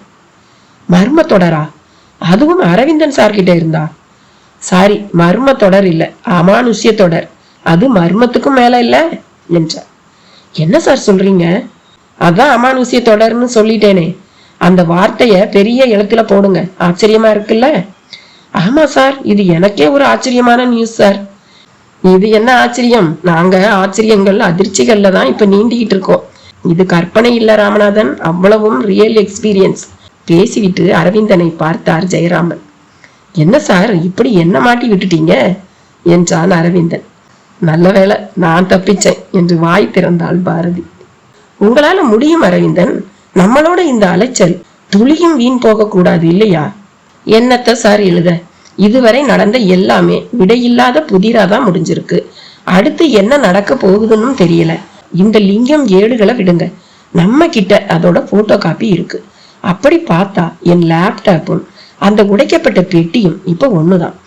அதோட நாம போகரை பார்க்க போனா பார்க்க முடியுமா? கேள்வி கேட்ட அந்த நொடி அவன் கார் பம்மல் சிங்கமுதலி சந்தில் உள்ள நீலகண்ட தீட்சிதர் வீட்டு வாசலில் நின்றது. வாயிற்பக்கம் பழனி சென்ற சமயம் கணக்கம்பட்டி தென்னந்தோப்பில் சந்தித்த அந்த பண்டார சித்தர் கூடவே நீலகண்ட தீட்சிதர் அன்று ஹோ என்கிற பெரும் குரலுடன் கீழே விழ ஆரம்பித்த கரும்பாயிரம் தரையில் ஒரு சரிவில் விழுந்து அப்படியே அந்த சரிவில் பொட்டலமாய் உருளலானான். நல்ல வேளையாக பற்றி கொள்ள ஒரு காட்டு செடி அவன் கைக்கு தட்டுப்பட்டு அதை அப்படியே பிடித்து கொண்டான். அவன் அப்படி தொங்குவதை பார்த்த சிதம்பர மாணிக்கம், ஏலே பிடியை விற்றாதலே, அப்படியே இரு என்று கத்தலானார். உடையாருக்கு உச்சியில் விடைப்பு தட்டி கண்ணு மொழி 2ம் வெறித்து விட்டிருந்தது. ஓதுவார் புலம்ப தொடங்கி விட்டார். சிற்றம்பலம் சிற்றம்பலம், சாமி சோதிக்காதையா, நாங்க தாங்க மாட்டோம் என்று எல்லோரையும் கூட்டு சேர்த்து கொண்டார். மேலிமடையார் மட்டும் சுறுசுறுப்பாக தன் பணியாளன் மூட்டையை திறந்து அதில் முழு நீள கடாவிட்டு கத்தியை எடுத்தவராய் அதை கொண்டு கரும்பாயிரம் கிடந்த சரிவில் முளைத்திருந்த தாவரங்களை வெட்டி வழியை உருவாக்கி கொண்டே அவனை நெருங்கினார். கரும்பாயிரம் உந்திக் கொண்டு கொடியை பிடித்திருந்தான். தன் தலைப்பாகையை அவிழ்த்து அவனை நோக்கி வீசி அவன் அதையும் பிடித்து கொள்ளவும் தான் இருந்த இடத்திலிருந்து மேலே இழுக்கலானான். அவனும் முகத்தை கோணலாக வைத்துக் கொண்டு மேலேறி வந்து அவர் மேலேயே சாய்ந்தும் விட்டான். நெடுநேரம் மூச்சிலைத்தான். எல்லோரும் உற்று பார்த்தபடியே இருந்திட ஒரு 2 அடி தூரத்தில் ஒரு இருதலை விரியன் எனும் பாம்பு முட்டையிட்டு தன் உடம்பால் சுற்றி அடைகாத்து கொண்டிருந்தது. இருபுறத்திலும் 4 கண்களோடு அது பார்த்த விதமே உடம்பில் கூச்சல் ஏற்படுத்தியது. அது பெரும்பாலும் தீண்டாது. தீண்டிவிட்டு நாம் பிழைத்தாலோ அதனால் ஒரு பயனும் இல்லை. தீண்டப்பட்ட நபருக்கு ரோகம் பாவிப்பது நடக்க தொடங்கிவிடும். மேலிமடையார் அதை பார்த்தபடியேதான் கரும்பாயிரத்தையும் சுமந்தபடி மேலேறினார். சில கற்கள் உருண்டு அதன் மேல் விழுவது போல் சென்றன. நல்ல வேளை விழவில்லை. பையத்தான் ஏற முடிந்தது. கரும்பாயிரத்துக்கும் ஒரு காலைத்தான் ஊன்ற முடிந்தது, இன்னொன்றை ஊன்ற முடியவில்லை. அநேகமாக எலும்பு முறிந்திருக்க வேண்டும். சமதளத்துக்கு வந்து தலைப்பாகை துணியை விலக்கிட அவன் மல்லாந்து படுத்து மூச்சிலைத்தான். பின் ஆண்டே, அவங்க பெட்டியோட போயிட்டு இருக்காக, நான் கீழே உழுகவும் அம்மட்டும் என்னால கெட்டு போச்சு, மன்னிச்சிடுங்க ஆண்டே என்று அந்த நிலையிலும் கசிந்தான். நீ தொணப்பிக்காத, கொஞ்சம் அமைதியா கிட என்று சொன்னவர் அடுத்து என்ன செய்யலாம் என்று யோசிக்கலானார். வைத்தியரே, கிளம்பின நேரம் சரியில்லையோ, தப்பாவே எல்லாம் நடக்குதே என்றபடி பார்த்தார் ஓதுவார். எனக்கும் அதுதான் எண்ணம், கிளம்பின நேரம் சரியில்லை என்று உடையாரும் வக்காலத்து வாங்கலானார் இடையில். ஆண்டே, இடக்கால் வலி உசுர் போகுது, முட்டி தட்டி போச்சாட்டம் தெரியுது என்று முகம் சுணங்கி வலியை பிரதிபலித்தான் கரும்பாயிரம். சிதம்பரம் மாணிக்கம் மட்டும் எதுவும் பேசவில்லை. அவர் எது குறித்தோ தீவிரமாக யோசிப்பது அவர் முகத்தை பார்க்கையில் நன்கு தெரிந்தது. என்ன செட்டியாரே ரோசன? அவரும் கலையலானார். இல்ல, பெட்டிய கண்டும் தொடர முடியலையே, இப்படி கால் ஒடிகிறதெல்லாம் நல்ல சகுனம் இல்லையேன்னு தான் யோசிச்சேன். அதிகாலைக்கு சகுனம் கிடையாது. சகுனம் மேல பழிய போட வேண்டாம். திரும்ப சொல்றேன், இது ஏதோ சோதனை. சித்தர் சாமி விஷயம்ங்கிறது சல்லிசு கிடையாது. அதுலயும் சமாதியாயிட்ட சாமியையே பாக்குற மாதிரி ஒரு விஷயம். அதுக்கு ஒரு தகுதி வேணும். அது நமக்கு இருக்கான்னு அவங்கதான் சோதிக்கிறாங்க என்ற மேலிமடையாரிடம் இப்போது இந்த கரும்பாயிரத்துக்கு என்ன வழி என்பது போல பார்த்தார் சிதம்பரம் மாணிக்கம். என்ன செட்டியார? இல்ல, இப்ப இவனை என்ன செய்ய? ஆண்டே, எனக்காக தேங்காதீங்க, நீங்க கிளம்புங்க. நான் இப்படியே மெல்ல ஊர்ந்து கீழே இறங்கிடுறேன். கூடாது, கீழே இருந்து புறப்பட்ட எல்லோரும் தான் மேல போகணும். நடுவுல ஒரு உதிரல் கூட கூடாது. எப்படி வைத்தியர? அதான் கால் ஒடிஞ்சு போச்சுல்ல, அதுக்கு வைத்தியம் பார்ப்போம். எதுக்கு இருக்கேனா? இந்த காட்டுல எங்க போய் என்னத்த பண்ணுவீங்க? பண்றேன்னு பாருங்க. அப்ப பொட்டி, அதுக்கும் வழி இருக்கு. என்ன வழி? சிதம்பரம் மாணிக்கம் கேட்க மேலிமடையார் ஒரு காரியம் செய்யலானார். நாலாபுரமும் விறுவிறுப்பாக பார்த்தார். நல்ல வேளையாக மழையின்றி வெறித்து நீளம் விரிச்சியது வானம். கூளைக்கடா, மணிச்சிட்டு, சப்தவன்னி, மஞ்சு குருவி, உளிமூக்கன் என்கிற பொதிகை பறவை இனங்களில் கூப்பாடு நன்றாக கேட்டது. மிலா மான்களும் வரையாடுகளும் அந்த பகுதிக்குள் சிறுத்தை நடமாட்டம் அப்போதைக்கு இல்லாததை சொல்லிக் கொண்டிருந்தன. மேலிமடையார் நாலாபுரமும் பார்த்தது ஒரு மஞ்சள் கடம்ப மரம். அதன் உச்சாணி கிளை மேல் ஒரு மஞ்சள் கொடி பறக்க காட்சியளித்தது. அதை பார்த்துவிட்டு அவர் முகத்தில் பரவசம். சாமி விருட்சம் அதோ என்று அந்த மஞ்சள் கடம்பு நோக்கி ஓடியவர் கீழே இலைகள் உதிர்ந்து தரைப்பரப்பில் தன் கைவசம் உள்ள கடாவிட்டு கத்தியால் குத்தி கிளறி மண்ணை கெல்லி ஒரு தட்டளவுக்கு எடுத்தார். பின் தன் வசமுள்ள ஏனங்களில் ஒன்றை எடுத்துக்கொண்டு தண்ணீர் எங்கே கிடைக்கும் என்பது போல் பார்க்கவும் ஓரிடம் ஒரு சிறு வாய்க்காலாய் நீரோட்டம். அதில் ஒரு குழியை தோண்டவும் அதில் நீர் நிரம்பியது. சில நொடிகளில் குழம்பு போன்ற அந்த நீர் ஓடிவிட சுத்த நீர் தேங்கியது. அதை தன் ஏனத்தில் மெல்ல முண்டு எடுத்து வந்து மண்ணை பிசைந்து சிவலிங்கம் போல ஒரு உருவை பிடிக்கலானார். வைத்தியரே, என்ன பண்றீங்க? லிங்கம் பிடிக்கிறேன். எதுக்கு? கும்பிடத்தான். போங்க, போய் கண்ணுல பட்ட பூக்களை எல்லாம் பறிச்சு எடுத்தாங்க. எடுத்து வந்து இந்த லிங்கம் மேல் தூவி உளுந்து கும்பிடுவோம். இனி நீதான் எங்களைய கூட்டி போகணும்னு கண்ணீர் விடுவோம். கீழே குற்றாலநாதரை கும்பிட்டுட்டு தானே கிளம்பணும். அது நேத்து, இப்ப சோதனையில இருக்கும். நாமெல்லாம் கொஞ்சம் 4 திமிரோடவும் இருக்கோம். பாசான லிங்கம் நமக்கு கிடைச்சிட்டா அதை பெரிய பாக்கியமா மட்டும் நினைச்சா பரவாயில்ல. சிலர் அது தனக்கு மட்டும் கிடைக்கணும்னு நினைக்கிற மாதிரி தெரியுது. அப்படியே போகர்சாமி நெசமா இருக்க வாய்ப்பில்லைன்னு சிலர் நினைக்கிற மாதிரி தெரியுது. அதனால இப்படி ஒரு சந்தேகமும் சங்கேதமுமா சித்த தரிசனம் பண்ண போறது பெரும் தப்பு. ஆன்மீகத்துல அடக்கமும் நம்பிக்கையும் தான் முக்கியம். அது இல்லாதவங்க வெந்ததை தின்னுட்டு வேலை வரவும் சாக போற சாமானிய பொறப்புங்க தான். மேலி மடையாரின் பதில் உடையாரை லேசாக குத்தியது. வைத்தியரே, நீங்க என்னத்தான் சொல்றீங்கன்னு நினைக்கிறேன் என்றார். ஆமா, உங்களை மட்டும் இல்ல, உங்களையும் சேர்த்தே சொல்றேன். நீங்க போகர்சாமி இப்ப இங்க இருக்க வாய்ப்பில்லைன்னு வாய்விட்டே சொன்னவராச்சே. நினைச்சத சொன்னேன், அது எப்படி தப்பாகும்? அம்மட்டுல சரிதான், ஆனா நினைக்கிறதெல்லாம் சரியா இருக்கும்னு உறுதி தர முடியுமா? இப்ப கூட சொல்றேன், இறந்தவங்க பிழைச்சி வந்ததாகவோ இல்ல சாவே இல்லாம நடமாடுறதாவோ நான் புராண கதையில கூட படிச்சதில்லை. புராணம் வேற, சித்தம் வேற. சித்தன்கிறவன் உயிரோட ரகசியம் அறிஞ்சவன்.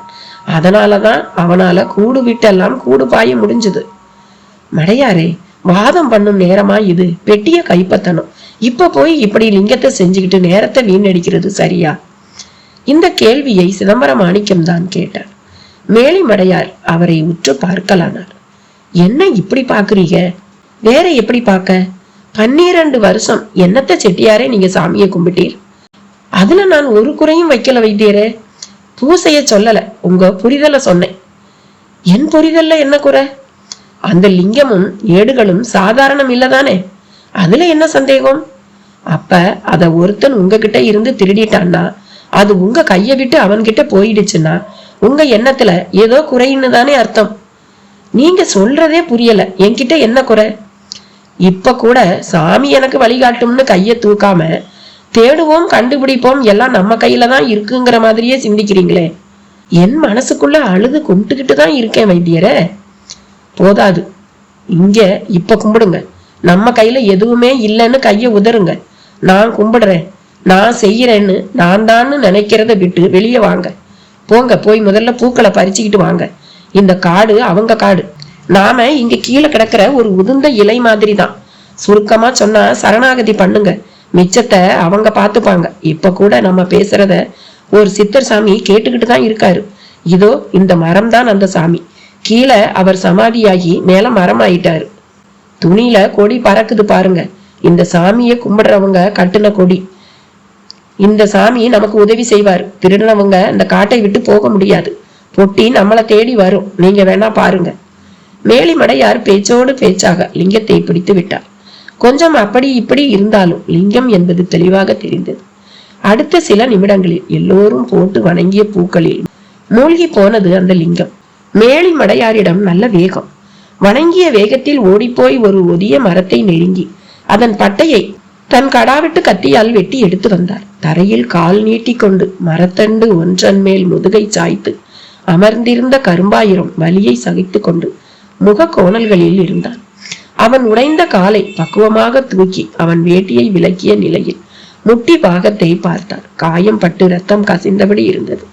அந்த கசிவின் மேல் தேடி எடுத்து வந்திருந்த மூலிகை இலைகளை கசக்கி அப்படியே வடைத்தட்டு போல தட்டி அதன் மேல் ஒதிய மர பட்டையின் உள்பாகம் படிந்த நிலையில் இறுக்கி அதை தன் தலைப்பாகை துண்டாலேயே கட்டி முடித்தார். அவ்வளவுதான். அப்படியே கரும்பாயிரத்தை தூக்கி தன் தோள் மேல் வைத்து கொண்டு ஐயனார் போல நடக்க ஆரம்பித்தார். நடந்தபடியே பேசினார். எல்லோரும் வாங்க, நம்பிக்கையா வாங்க. நம்ம சாமிங்க கைவிட மாட்டாங்க. நமக்கு இனி நல்லதுதான் நடக்கும். அவங்க பேரை சொல்லி கோஷம் போடுவோம். சித்தநாதர்களுக்குன்னு நான் சொல்லவும் அரோகரான்னு சொல்லுங்க. வேற நினைப்பே வேண்டாம். விறுவிறுன்னு நடங்க, நிச்சயம் நல்லது நடக்கும் என்று மேலை மடையார் சொல்லி முடிக்கும் முன் ஒரு கருப்பு நாய் எங்கிருந்தோ அவர்கள் முன் வந்து நின்று வந்துட்டீங்களா என்பது போல் அவர்களை பார்த்தது. கருப்பா, வந்துட்டியா? நீ வருவடா, எனக்கு தெரியும். உற்சாகமானார் மேலிமடையார். ஓதுவார் அரோகராவில் கரைந்திருந்தார். சிதம்பரம் மாணிக்கம் விழிகளில் ஒழுகல்.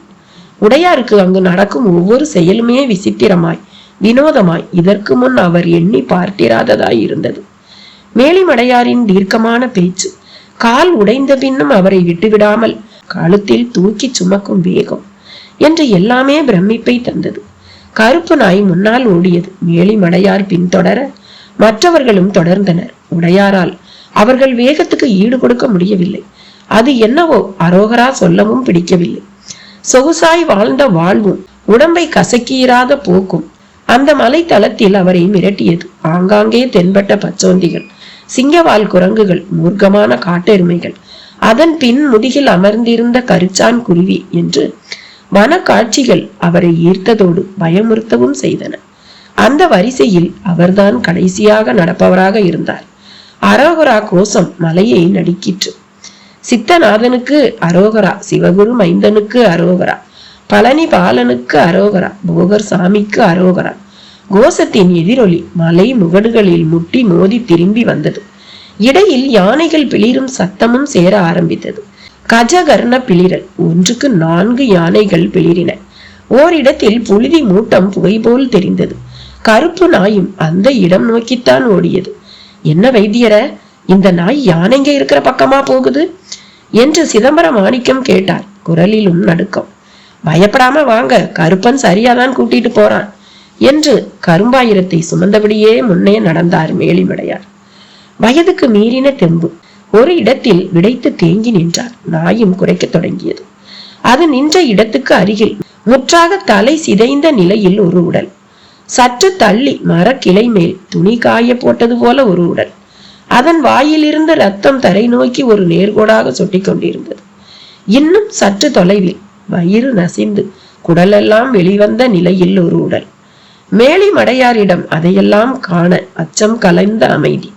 திடும் என்று திரும்பவும் யானைகளின் பிளிர. கருப்பு நாய் குறுக்கில் புகுந்து ஓடிவிட்டு வந்து குறைத்தது.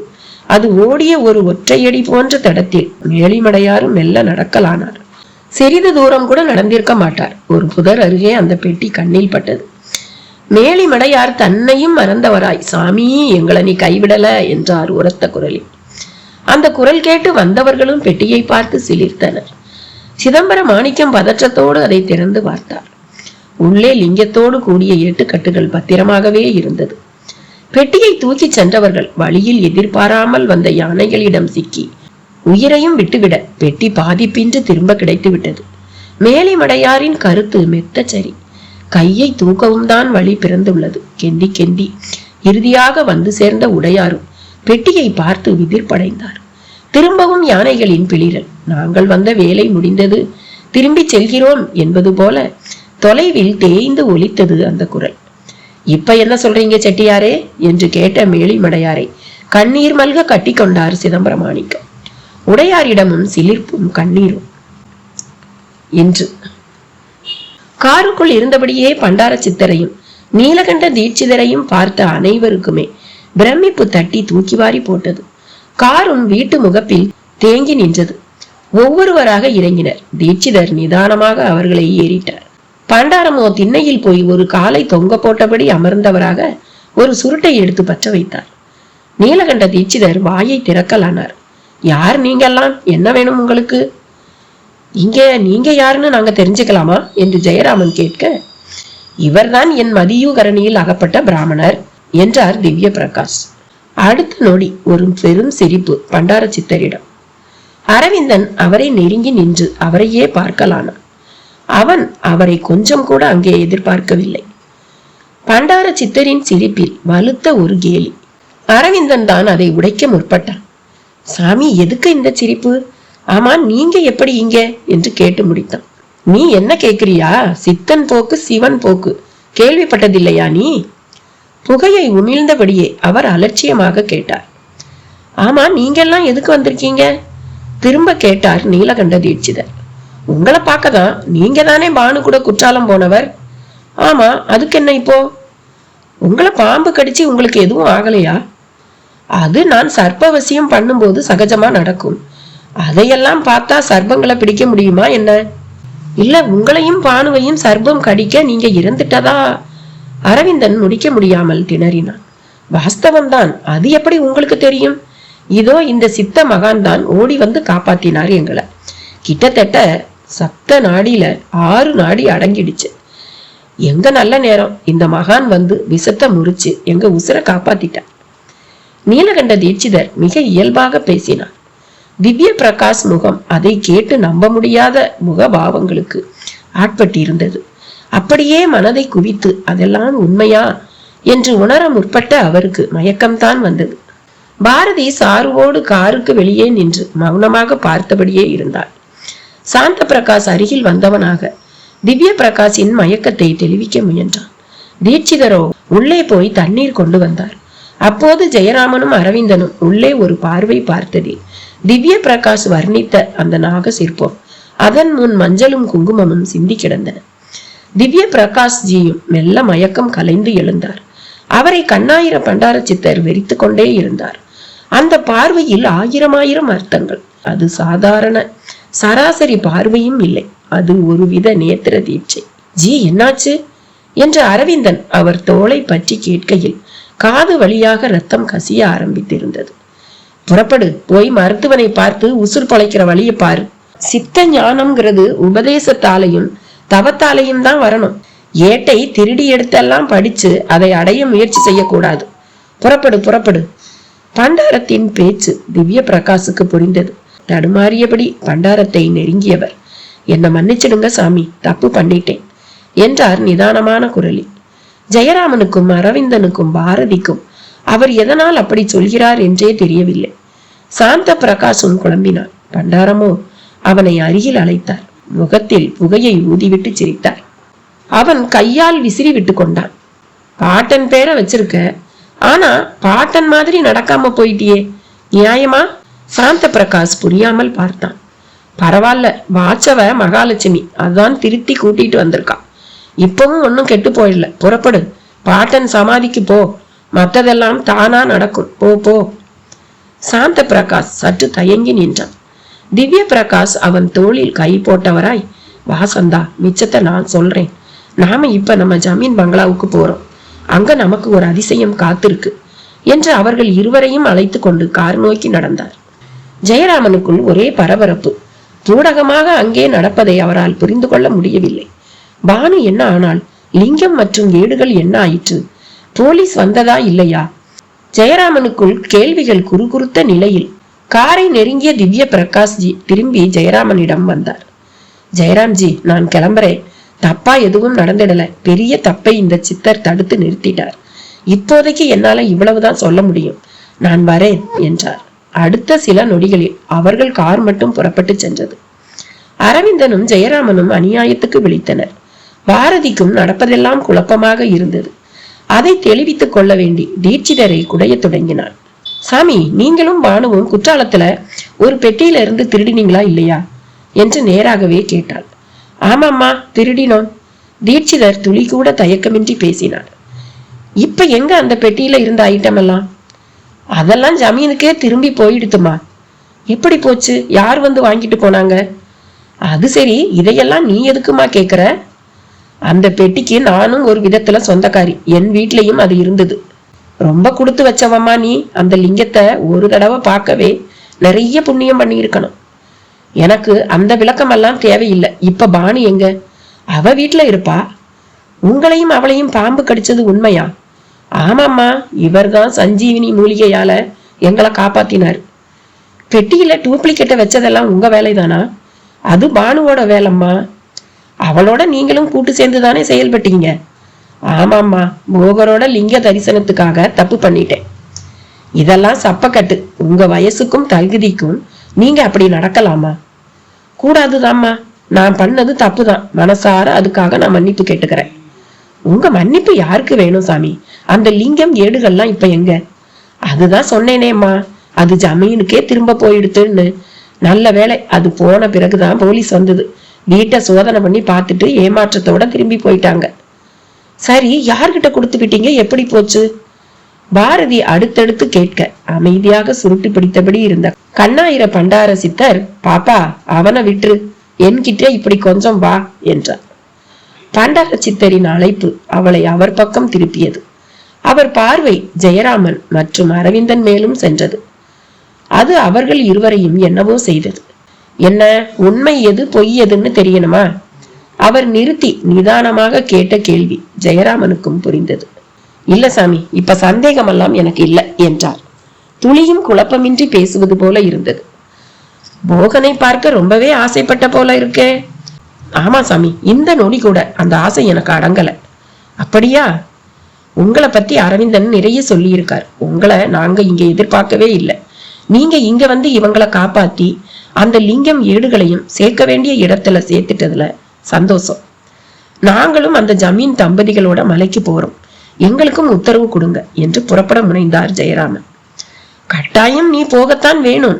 ஏன்னா உன்கிட்ட தானே மூலத்தோட நிழல் இருக்கு என்று பொடி வைத்து பதிலினை சொன்னார் பண்டார சித்தர்.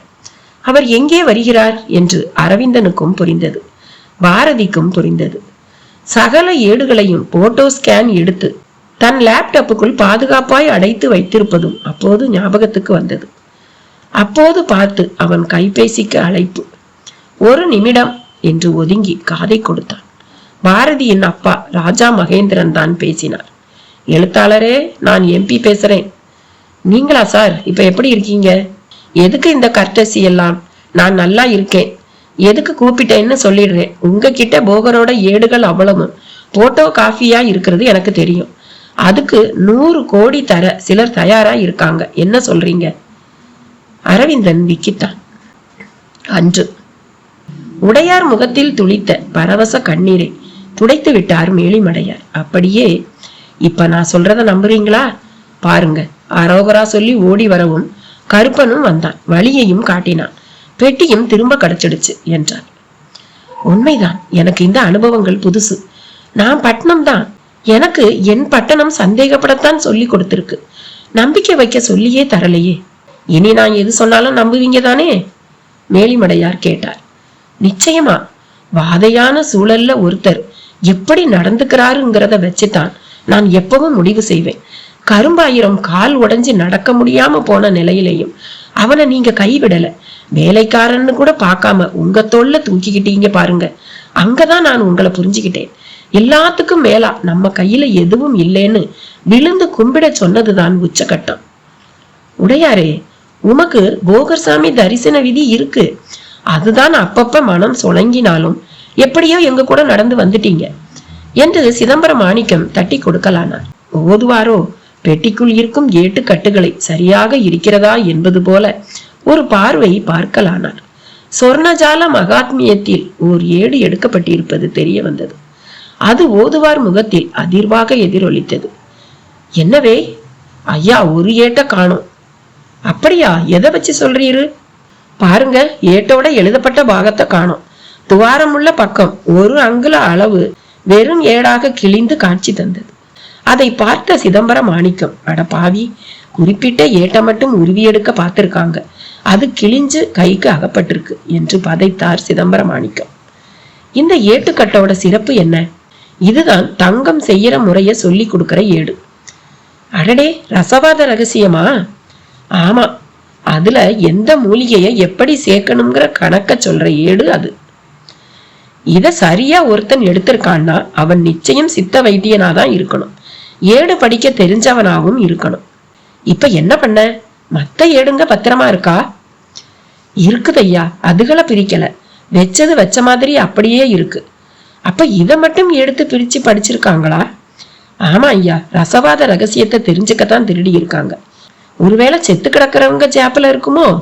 இடுப்புல கூட கட்டி வச்சிருக்கலாம். இருங்க, போய் பார்த்துட்டு வரேன். மேலிமடையார் திரும்பி ஓடினார். காட்டுக்குள் கடந்து வந்த 3 பிணங்களையும் நசிவுகளுக்கு நடுவில் நின்று உற்று நோக்கினார். மூவருமே 60 வயது கடந்தவர்கள். தங்கம் மேல் உள்ள அவர்கள் ஆசையே அவர்களை பங்கப்படுத்தி விட்டது. மனிதர்கள் வரையில் நவ துவாரங்கள் வழியாகவே உயிர் பிரியும். இதில் வாய் வழி மத்திமம், குதவழி அதமம், கபால வழி உத்தமம். இவர்களுக்கு எதன் வழி உயிர் போயிற்றென்றே தெரியவில்லை. மரத்தில் தொங்கிக் கொண்டிருந்தவரின் உடலை காலை தொட்டு இழுக்கவும் சொத்தென்று விழுந்து உருண்டு போயிற்று அந்த உடம்பு. அதன் இடுப்பு கச்ச வேட்டி மடிப்பில் அரைஞான் கயிறும் தாயத்தும் தான் இருந்தது. இன்னொரு உடலின் வயிற்று பாகத்தில் தான் யானை மிதித்திருந்தது. இரத்த கூழாக கிடந்த பாகத்தை சிறு குச்சி கொண்டு புரட்டி பார்த்தது. அங்கேயும் ஏடு இல்லை. 3வது மனிதனிடமும் இல்லை. அதற்குள்ளாகவே காட்டு நரிகளும் கூகைகளும் அங்கு கூட தொடங்கிவிட்டன. விசுக்கென்று கண்ணில் பட்ட நரியும் கிளை ஒன்றில் தலைய வந்து அமர்ந்த கூகையும் மேலிமடையாருக்குள் ஒரு வகை பரிதாபத்தை தான் ஏற்படுத்தின. அவர் நகர்ந்த மாத்திரத்தில் பிணங்களை அவை வீத்து குதறிவிடும். மனித உடம்பு முழுமையாக மண்ணுக்குள் அடங்க வேண்டும். இல்லாவிட்டால் எரிசாம்பலாகி நீரில் கரைய வேண்டும். முற்றும் துறந்த சந்நியாசி உடம்பு மட்டும்தான் துஷ்ட பிராணி போஜனம் ஆகலாம். மற்ற உடம்புகள் ஆவது என்பது பெரும் ஆத்மா அவஸ்தையை ஏற்படுத்திவிடும்.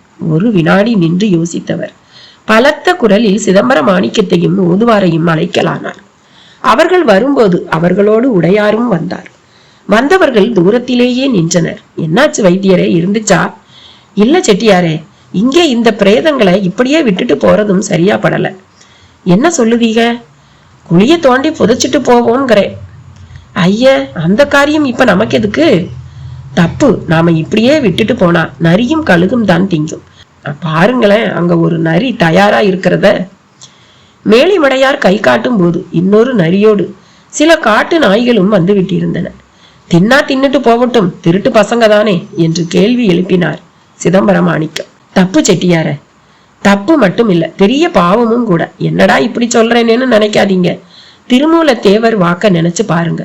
உள்ளம் கோயில், ஊனுடம்பு ஆலயம், கள்ளப்புலன் அஞ்சும் காளா மணிவிளக்குன்னு சொல்றார். உள்ளம் கோயிலாம். அப்படிப்பட்ட கோயில நாயும் நரியும் திங்க விடலாமா? என்ன செய்யணும்ங்கிறீங்க? ஒன்னா போட்டு எரிச்சிடுவோம். வைத்தியர, நாம சித்த தரிசனம் பண்ண வந்திருக்கோம், கேதத்துக்கு இல்ல. ஆனா அது நாம போற வழியில நம்ம முன்ன வந்து நிக்குதே. நீங்க என்னதான் சொல்ல வர்றீங்க? அதான் சொன்னேனே, எரிச்சிடுவோம்னு. எனக்கு என்னவோ சரியா படல. பொட்டி கிடைச்சும் பிரயோஜனம் இல்ல. முக்கியமான ஏட்ட காணல. அதை கண்டுபிடிச்சு ராத்திரி மேல போகர்சாமி கிட்ட ஒப்படை காட்டி, அவ்வளவுதான். அவர்கள் தர்க்கம் செய்து கொண்டிருக்கும் போது ஒரு நரி மெல்ல அருகில் வந்து வயிற்று சதையில் வாயை வைக்க பார்த்தது. மேலிமடையார் மிக வேகமாய் ஒரு கல்லை எடுத்து அதன் மேல் எரியவும் விசுக்கென்று மறைந்தது. பெட்டி கிடைச்ச மாதிரி ஏடும் திரும்ப கிடைக்கும், தைரியமா இருங்க. தேங்கி நிக்காம உடம்புகளை இழுத்து ஒன்னா ஒரே இடத்துல போட்டு கள்ளி விறகுகளை பொறுக்கி போட்டு தீ வைப்போம், அப்புறம் புறப்படுவோம் என்று சுள்ளிகளை பொறுக்க தொடங்கினார். வேறு வழியின்றி எல்லோரும் சுள்ளி மற்றும் மலை குச்சிகளை பொறுக்கி வந்து ஒரு செம்பட்டை நிலத்தில் அந்த உடல்களை இழுத்து போட்டு மூடி தீயையும் வைத்ததில் தயக்கமின்றி பற்றி கொண்டது அந்த சிதை. அதை பார்த்தபடியே இருந்தார் உடையார். அவர் மனதுக்குள் மேலிமடையார் மேலே மேலே உயர்ந்து உச்சியிலே என்று ஏறிக்கொண்டே இருந்தார். எங்கேயோ பிறந்து இங்க வந்து யானை காலால செத்து என் கையால கொல்லி வாங்கணும்னு இவங்க தலையில எழுதி இருக்கும்போது அதை யாரால மாத்த முடியும் என்று கேட்டபடியே ஓரிடத்தில் அமர்ந்திருந்த கரும்பாயிரத்தை போய் தூக்கி கொண்டார். அவன் நெளிந்தான். அவன் கண்களில் கசிவு. என்னல அழுவுற? முட்டி ரொம்பவும் நோவுதா? இல்லைங்க ஐயா, உங்களை நான் சுமக்கணும். ஆனா என்ன நீங்க சுமக்குறீங்க? உங்க பெரிய மனச நினைச்சேன் ஐயா. என்ன மனசோ, நோயாளிகளை பார்த்து பார்த்து எனக்கு அழுத்து போச்சு. எத்தனை ரோகம், எவ்வளவு கோரம். என்ன உடம்போ இது. இதை ஜெயிச்சாதான் நான் பரம்பரை வைத்தியன்கிறதுக்கே அர்த்தம். நடந்தபடியே முதல் முறையாக தன் லட்சியம் எது என்பதை கோடு காட்டினார் மேலிமடையார். வைத்தியரே, முதுமையிலிருந்து இளமைக்கு திரும்புற ரகசியமும் இந்த பெட்டிக்குள்ள இருக்கு என்று உடனே அதற்கொரு பதிலை சொன்னார் சிதம்பர மாணிக்கம். தெரியும், நல்லாவே தெரியும். அந்த ரகசியம் மட்டுமா இதுக்குள்ள இருக்கு? நம்ம காலக்கணக்கு பூராவும் இதுக்குள்ள இருக்கிறதும் எனக்கு தெரியும். அப்போ அதெல்லாம் வேணுங்கிறதுக்காகத்தான் சாமியை பார்க்க வர்றீங்களா என்று இடையிட்டு கேட்டார் உடையார். அதுக்காக ஒண்ணு சொல்லலாம். ஆனா சாமி உத்தரவு தராம எந்த ஏட்டையும் எடுத்து படிக்க கூடாது தானே? இது ஓதுவாரின் கேள்வி. ஆமா, சுருக்கமா சொல்ல போனா பூமியோட அழிவு காலத்துல இருந்து நம்மோட மரணம் எப்போங்கிற எல்லா ரகசியங்களுக்கும் விடை இதுக்குள்ள இருக்கு. தங்கம் செய்ய பயன்படுற சொர்ணஜால மகாத்மியம் எப்ப என்ன நடக்கும்ங்கிறதுல இருந்து யார் ஊருக்கு ராஜாங்கிறது வரை சகலத்தையும் சொல்ற திரிகால பலகனி, எந்த வியாதிக்கு எந்த மருந்துன்னு சொல்ற வைத்திய சிகாமணி, ருணரண விமோசனம் நடப்பு காலத்தை புட்டு புட்டு வைக்கிற தசா புத்தி பலன், காட்டோட சிறப்பை சொல்ற வனமகோத்சவம், காணாம போன பொருள் எங்க இருக்குன்னு கண்டுபிடிச்சு சொல்ல முடிஞ்ச கருட பார்வை, இப்படி இதுல உள்ள ஒவ்வொரு ஏட்டுக்கட்டுமே ஒரு பொக்கிஷத்துக்கு சமம் என்று அதை பட்டியலிட்ட சிதம்பர மாணிக்கம், இப்ப அந்த முக்கியமான ஏடு காணாம போச்சே, நாம என்ன பண்ண என்று இறுதியாக ஏட்டில் வந்து முடித்தார். ஓதுவார் தலைமேல் பெட்டி வழக்கம் போல் அமர்ந்து இருக்க அவரும் இணைந்தவராக, இப்ப எனக்கும் அதுதான் கவலை. பெட்டி கிடைச்ச மாதிரியே அதுவும் கிடைச்சிடணும். இல்லைன்னா ஒச்சம் ஏற்பட்டு போகர்சாமி கோபத்துக்கு நாம ஆளாக வேண்டி இருக்கும் என்று முடித்தார். கவலைப்படாம வாங்க, நம்ம கரும்பாயிரம் சொன்ன மாதிரி 4 பேர் வந்திருக்காங்க. அதுல 3 பேர் தான் யானையால இருந்திருக்காங்க. ஒருத்தனை காணோம். அவன் தான் பெட்டியை தூக்கிக்கிட்டு ஓட முடியாதுன்னு பெட்டியை போட்டுட்டு அந்த ஒரு ஏட்டை மட்டும் எடுத்துக்கிட்டு போயிருக்கணும். பாவம் அவன். இவங்களாவது யானையால ஒரு நொடிகள்ல இறந்துட்டாங்க. அவன் என்ன கதி ஆக போறானோ என்ற மேலிமடையாரின் நம்பிக்கை உடையாருக்கு வியப்பை தந்ததோடு கூடவே ஒரு எண்ணத்தையும் ஏற்படுத்தியது. வைத்தியர, இந்த ஏடுகள்ல கருட பார்வைங்கிற ஏடு காணாம போனதை கண்டுபிடிக்க பயன்படுற ஏடுன்னு சொன்னீங்களே, அந்த ஏட்டை வச்சுக்கிட்டு நாம ஏன் கஷ்டப்படணும் என்று கேட்கவும் சிதம்பர மாணிக்கம் முகத்தில் அந்த கிழிந்த ஏடு கிடைத்து விட்டது போலவே ஒரு மகிழ்ச்சி. ஆமா வைத்தியர, கையில வெண்ணைய வச்சுக்கிட்டு எதுக்கு நெய்க்கு அலைஞ்சிக்கிட்டு என்று பதிலுக்கு ஆமோதித்தார். மேலிமடையார் சிந்திக்க தொடங்கினார். வழித்தடத்தில் கூட ஒரு தேக்கம், திசை அறிவதில் சிறிதாய் ஒரு குழப்பம். மனிதர்கள் நடந்து நடந்து உருவான தடயங்கள் துளியும் இல்லாத பாதையில் எதை வைத்து பயணிப்பது? சூரியன் உச்சிக்கு வந்தபடி இருந்தான். வானத்திலும் மேக துணுக்குகள் இல்லாத துப்பரவு. பருந்துகள் மட்டும் வட்டமடித்துக் கொண்டிருந்தன. என்ன வைத்தியரே யோசனை? சாமி கிட்ட அனுமதி இல்லாம ஏடுகளை யாரும் படிக்க கூடாது இல்லையா என்றார். ஆமா, இது நாள் வரைக்கும் அப்படித்தானே இருந்து வந்திருக்கீங்க. அதுல என்ன சந்தேகம் உங்களுக்கு? இப்ப மட்டும் அதுல ஏன் மாறணும்? முக்கியமான ஏடு போயிடுச்சே, அது களவு போயிடுச்சு சாமின்னு போகர் சாமி கிட்ட சொல்லவா?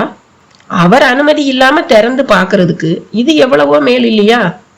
அதுவும் சரிதான் என்று சிதம்பர மாணிக்கம் அரை மனதாய் ஆமோதித்தார். சத்தியமா இப்படியெல்லாம் நடக்கும்னு நான் நினைக்கவே இல்லை. காலையில ஒரு பொணம், இப்ப 1க்கு 3 பொணங்க. இந்த பொழுது இப்படியா விடியணும்? நான் என் மனசறிஞ்சு ஒரு தப்பு பண்ணலையே வைத்தியரே. குரல் உடைந்து பேச்சில் கமரல், கண்களிலும் கண்ணீர். நல்லா வருத்தப்படுங்க, அழுவுறதும் நல்லதுதான். கர்மம் கரையட்டும். நிச்சயம் சாமிங்க நல்ல வழியை காட்டுவாங்க. அந்த ஏட்டை எடுத்துக்கிட்டு அப்படியெல்லாம் யாரும் எதையும் செஞ்சிட முடியாது என்ற நம்பிக்கை அளித்தார் மேலிமடையார். உடையாருக்கு இப்படி தொட்டு தொட்டு பிரச்சனைகள் வருவது ஒருபுறம் ஆச்சரியம் அளித்திட, அந்த அடர்வான மலை மேல் தானார் அத்தனை தூரம் ஏறி நடந்தபடி இருப்பதே ஒரு பெரும் சாதனை போலத்தான் அவருக்கு தோன்றியது. ஓதுவார் பெட்டியை கர்ம சிரத்தையாக சுமப்பது ஒருபுறம் சற்று பரிதாபத்தை உருவாக்கியது. தான் சற்று சுமந்து அவருக்கு ஓய்வு அளிக்கலாமா என்றும் ஒரு எண்ணம் ஓடியது. அதை சுமக்க முடியாமல் சரிவில் விழ நேரிட்டால் அவ்வளவுதான் என்றும் தோன்றியது. அவ்வளவு சம்பவங்களையும் டைரியில் எழுதும் எண்ணமும் தோன்றியது.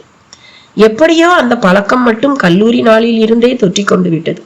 கல்லூரியில் வகுப்படுத்த இன்னசென்ட் தாமஸ் என்கிற ஆங்கிலேய பேராசிரியர் தான் டைரி எழுதும் பழக்கத்தை தூண்டிவிட்டவர். டைரி எழுதுவது ஒரு கலை. இதனால் எழுத்தாற்றல் அதிகரிக்கிறது. காலத்தை திரும்பி பார்த்து அந்த நாளைய நினைவுகளில் திளைக்க முடியும். டைரி ஒரு சரித்திரமும் கூட. இந்த உலகம் எழுத முடிந்தவனைத்தான் பதிவு செய்து வைத்துக் கொள்கிறது. பெரும் செல்வந்தனோ, பேரழகனோ, அழகியோ, விளையாட்டு வீரனோ அவர்கள் வாழும் நாளில் மதிக்கப்படுவர். ஆனால் ஒரு புலவனோ எழுத்தாளனோ உலகம் உள்ளவரை மதிக்கப்படுவார்கள். இப்படி அவர் சொன்னதும் ஞாபகத்தில் வந்தது. கூடவே இனி எதை எழுதி என்ன பயன்? நாம் என்ன குடும்பம் குட்டி என்றா வாழப்போகிறோம்? வேண்டாம் அந்த வாழ்க்கை என்று நினைத்த வேகத்திலேயே அழித்துக் கொண்டார். ஒருவேளை நிஜமாலுமே போகர் இருந்து அவரை சந்திக்கவும் நேர்ந்து அவரால் ஒரு விடிவு தன் ஜமீனுக்கு பிறக்க கூடுமா என்றொரு நம்பிக்கையும் மெல்ல துளிர்விட்டது. மொத்தத்தில் மனதுக்குள் ஒரே அலைமோதல். தன் வாரிசு இவ்வேளை அந்த அலிமாதாவின் அரவணைப்பில் இருப்பான். நான் ஒரு அப்பாவாய் அவனை நினைத்து பார்ப்பதை போல அவன் நினைத்து பார்ப்பானா என்றும் கேட்டுக்கொண்டார். அதன் நிமித்தம் அவன் நினைவால் உண்டான கண்ணீரை சுண்டி விட்டும் கொண்டார். அதை மேலிமடையாரும் கவனித்தார். என்ன உடையாரே, நடக்க சிரமமா இருக்குதா? ராஜாவாட்டம் லாகிரியா இருந்திருப்பீங்க. இப்ப இப்படி தனியா மலை ஏற வேண்டி வந்துடுச்சே, என்னடா வாழ்க்கை இதுன்னு மனசு நினைச்சு வருந்துறீரோ? இல்ல, நான் இப்ப நடக்கிறத நினைச்சே வருத்தப்படல. திடும்னு என் மகன் நினப்பு வந்துடுச்சு. ஒரு அரவான் கூட்டத்தோடையும் சேர்ந்துட்டான். இந்நேரம் அவன் அங்க என்ன செஞ்சிட்டு இருப்பானோன்னு நினைச்சேன். மனசு கட்டி போயிடுச்சுங்க. எல்லாம் உம்ம தலைமட்டு. கவலைப்படாதீரும், போகர் சாமி நல்ல வழி காட்டுவார். நம்பிக்கையோட வாங்க என்றார் மேலிமடையார். அப்போது கலவையான மூலிகை வாசம் எங்கிருந்தோ வந்து மூக்கை நெருடியது. குருவே, என்ன இது வாசனை என்று ஓதுவாரும் கேட்டு பெட்டியை சுமக்கும் தலையோடு மூக்கை சூம்பினார். வாசனை அருகே இருந்துதான் வெளிப்பட்டது. யாரோ இருந்து மூலிகையை பறித்தோ அல்லது அதை கசக்கி பிழிந்து ஏதோ செய்தபடி இருப்பதாக தோன்றியது. வாசனை வந்த பக்கமாய் மூக்கை சினிக்கியபடி நடக்கவும் புதர்கள் மறித்தன. ஆயினும் புதர்களை விலக்கி நடந்ததில் ஒரு சமதளமான பாறை மேல் யாரோ ஒருவர் மூலிகை இலைகளை மருதாணி போல அரைத்து வட்ட வட்டமாய் எரு முட்டை போல காய போட்டபடி இருந்தார். அங்கே பாறை பகுதியிலும் நிறைய குழிகள். அந்த குழிகள் எல்லாம் மழை தண்ணீரின் சேர்க்கை. ஓரிடத்தில் ஹோமகுண்டம் உருவாக்கப்பட்டு அதில் நெருப்பின் நாட்டியம். இன்று விக்கித்த அரவிந்தன் சில வினாடிகள் அமைதியானான். என்ன எழுத்தாளரே, எடுத்த எடுப்புல 100 கோடின்னு நான் விஷயத்துக்கு வரவும் ஷாக் மாதிரி இருக்குதா? அவர் நிமிண்டினார். அது அது ஒன்னும் அவசரம் இல்ல, நிதானமா யோசிச்சே முடிவுக்கு வாங்க. அதுதான் கூடவே பத்திரிகை ஆசிரியரும் இருக்காரு போல தெரியுதே. அவர்கிட்ட பேசி கூட முடிவுக்கு வாங்க. தப்பி தவறியும் பாரதி கிட்ட மட்டும் பேசிட வேண்டாம். பாரதிக்கு நேர்மைங்கிற விஷயம் ஒரு போஃபியோ அளவுக்கு ஃபார்ம் ஆயிருக்கு. சின்ன வயசு, பொத்தி பொத்தி வளர்க்கப்பட்டதால இந்த உலகம் பத்தி அவளுக்கு சரியா தெரியல. உண்மையில தப்பு சரின்னே ஒண்ணு இந்த உலகத்துல கிடையாதுங்கிறதும் அவளுக்கு தெரியல. போதும் சார், பாரதிய பத்தி எனக்கும் ஓரளவு தெரியும், உங்களையும் தெரியும். அரவிந்தன் உங்களையும் என்று சொன்ன விதத்தில் அந்த ஒலி மாத்திரை அளவிலேயே அவரை அவன் மதிக்க தயாரில்லை என்று சொல்லிவிட்டான் என்று அதுவும் அவருக்கு புரிந்தது. எழுத்தாளரே, பிராக்டிக்கலா யோசிங்க. 100 கோடி சின்ன தொகை இல்லை. அப்புறம் அந்த ஏடுகளும் பூட்டி வைக்கிறதுக்கானதே இல்லை. மக்களுக்கு பயன்படணும்னு தானே எழுதி வைக்கிறாங்க. அதை பயன்படுத்திக்க விரும்புறது ஒன்றும் சர்வதேச குற்றமும் இல்லை. திரும்பவும் சொல்றேன், நான் காந்திக்கு பேரன், ஹரிச்சந்திரன் வம்சத்துல வந்தவன்னு வெட்டி பேச்சு பேசாம நல்ல முடிவுக்கு வாங்க. நான் அப்புறமா திரும்ப கூப்பிடுறேன். அந்த பேச்சு தற்காலிகமாய் முடியவும் கசங்கிய முகத்துடன் திரும்பி வந்தான். வந்தவன் முகத்தை பண்டார சித்தர் ஒரு மாதிரி பார்த்தார். யார் அரவிந்தன் போன்ல? ஏதாவது தப்பான விஷயமா? ஜெயராமன் கிட்டத்தட்ட சரியாக கேட்டார். அதெல்லாம் எதுவும் இல்லை சார். அந்த டாக்ஸி டிரைவர் வீட்டை கண்டுபிடிச்சிட்டீங்களான்னு கேட்டான். அரவிந்தனிடம் இருந்து முதல் போய். ஜெயராமன் அதை சந்தேகிக்கவில்லை. ஆனால் பாரதி சந்தேகித்தார். அவனுக்கு உங்க போன் நம்பர் எப்படி தெரியும் என்று கேட்டாள். இந்த கேள்வியை அரவிந்தனும் எதிர்பார்க்கவில்லை. நான் கொடுத்திருந்தேன் பாரதி என்றான் வேகமான குரலில். பண்டார சித்தரோ குறுகுருவென பார்த்தபடியே என் கேள்விக்கு என்ன பதில் என்று நாட்டிய முத்திரை போல கையை ஆட்டியபடியே கேட்டார். சாமி, நீங்க என்ன சொல்றீங்க? கொஞ்சம் புரிகிற மாதிரி சொல்லுங்க என்றான் அரவிந்தன். படி எடுத்தியா? தாடியை நீவிக்கொண்டே சற்று ராகமாக கேட்டார்.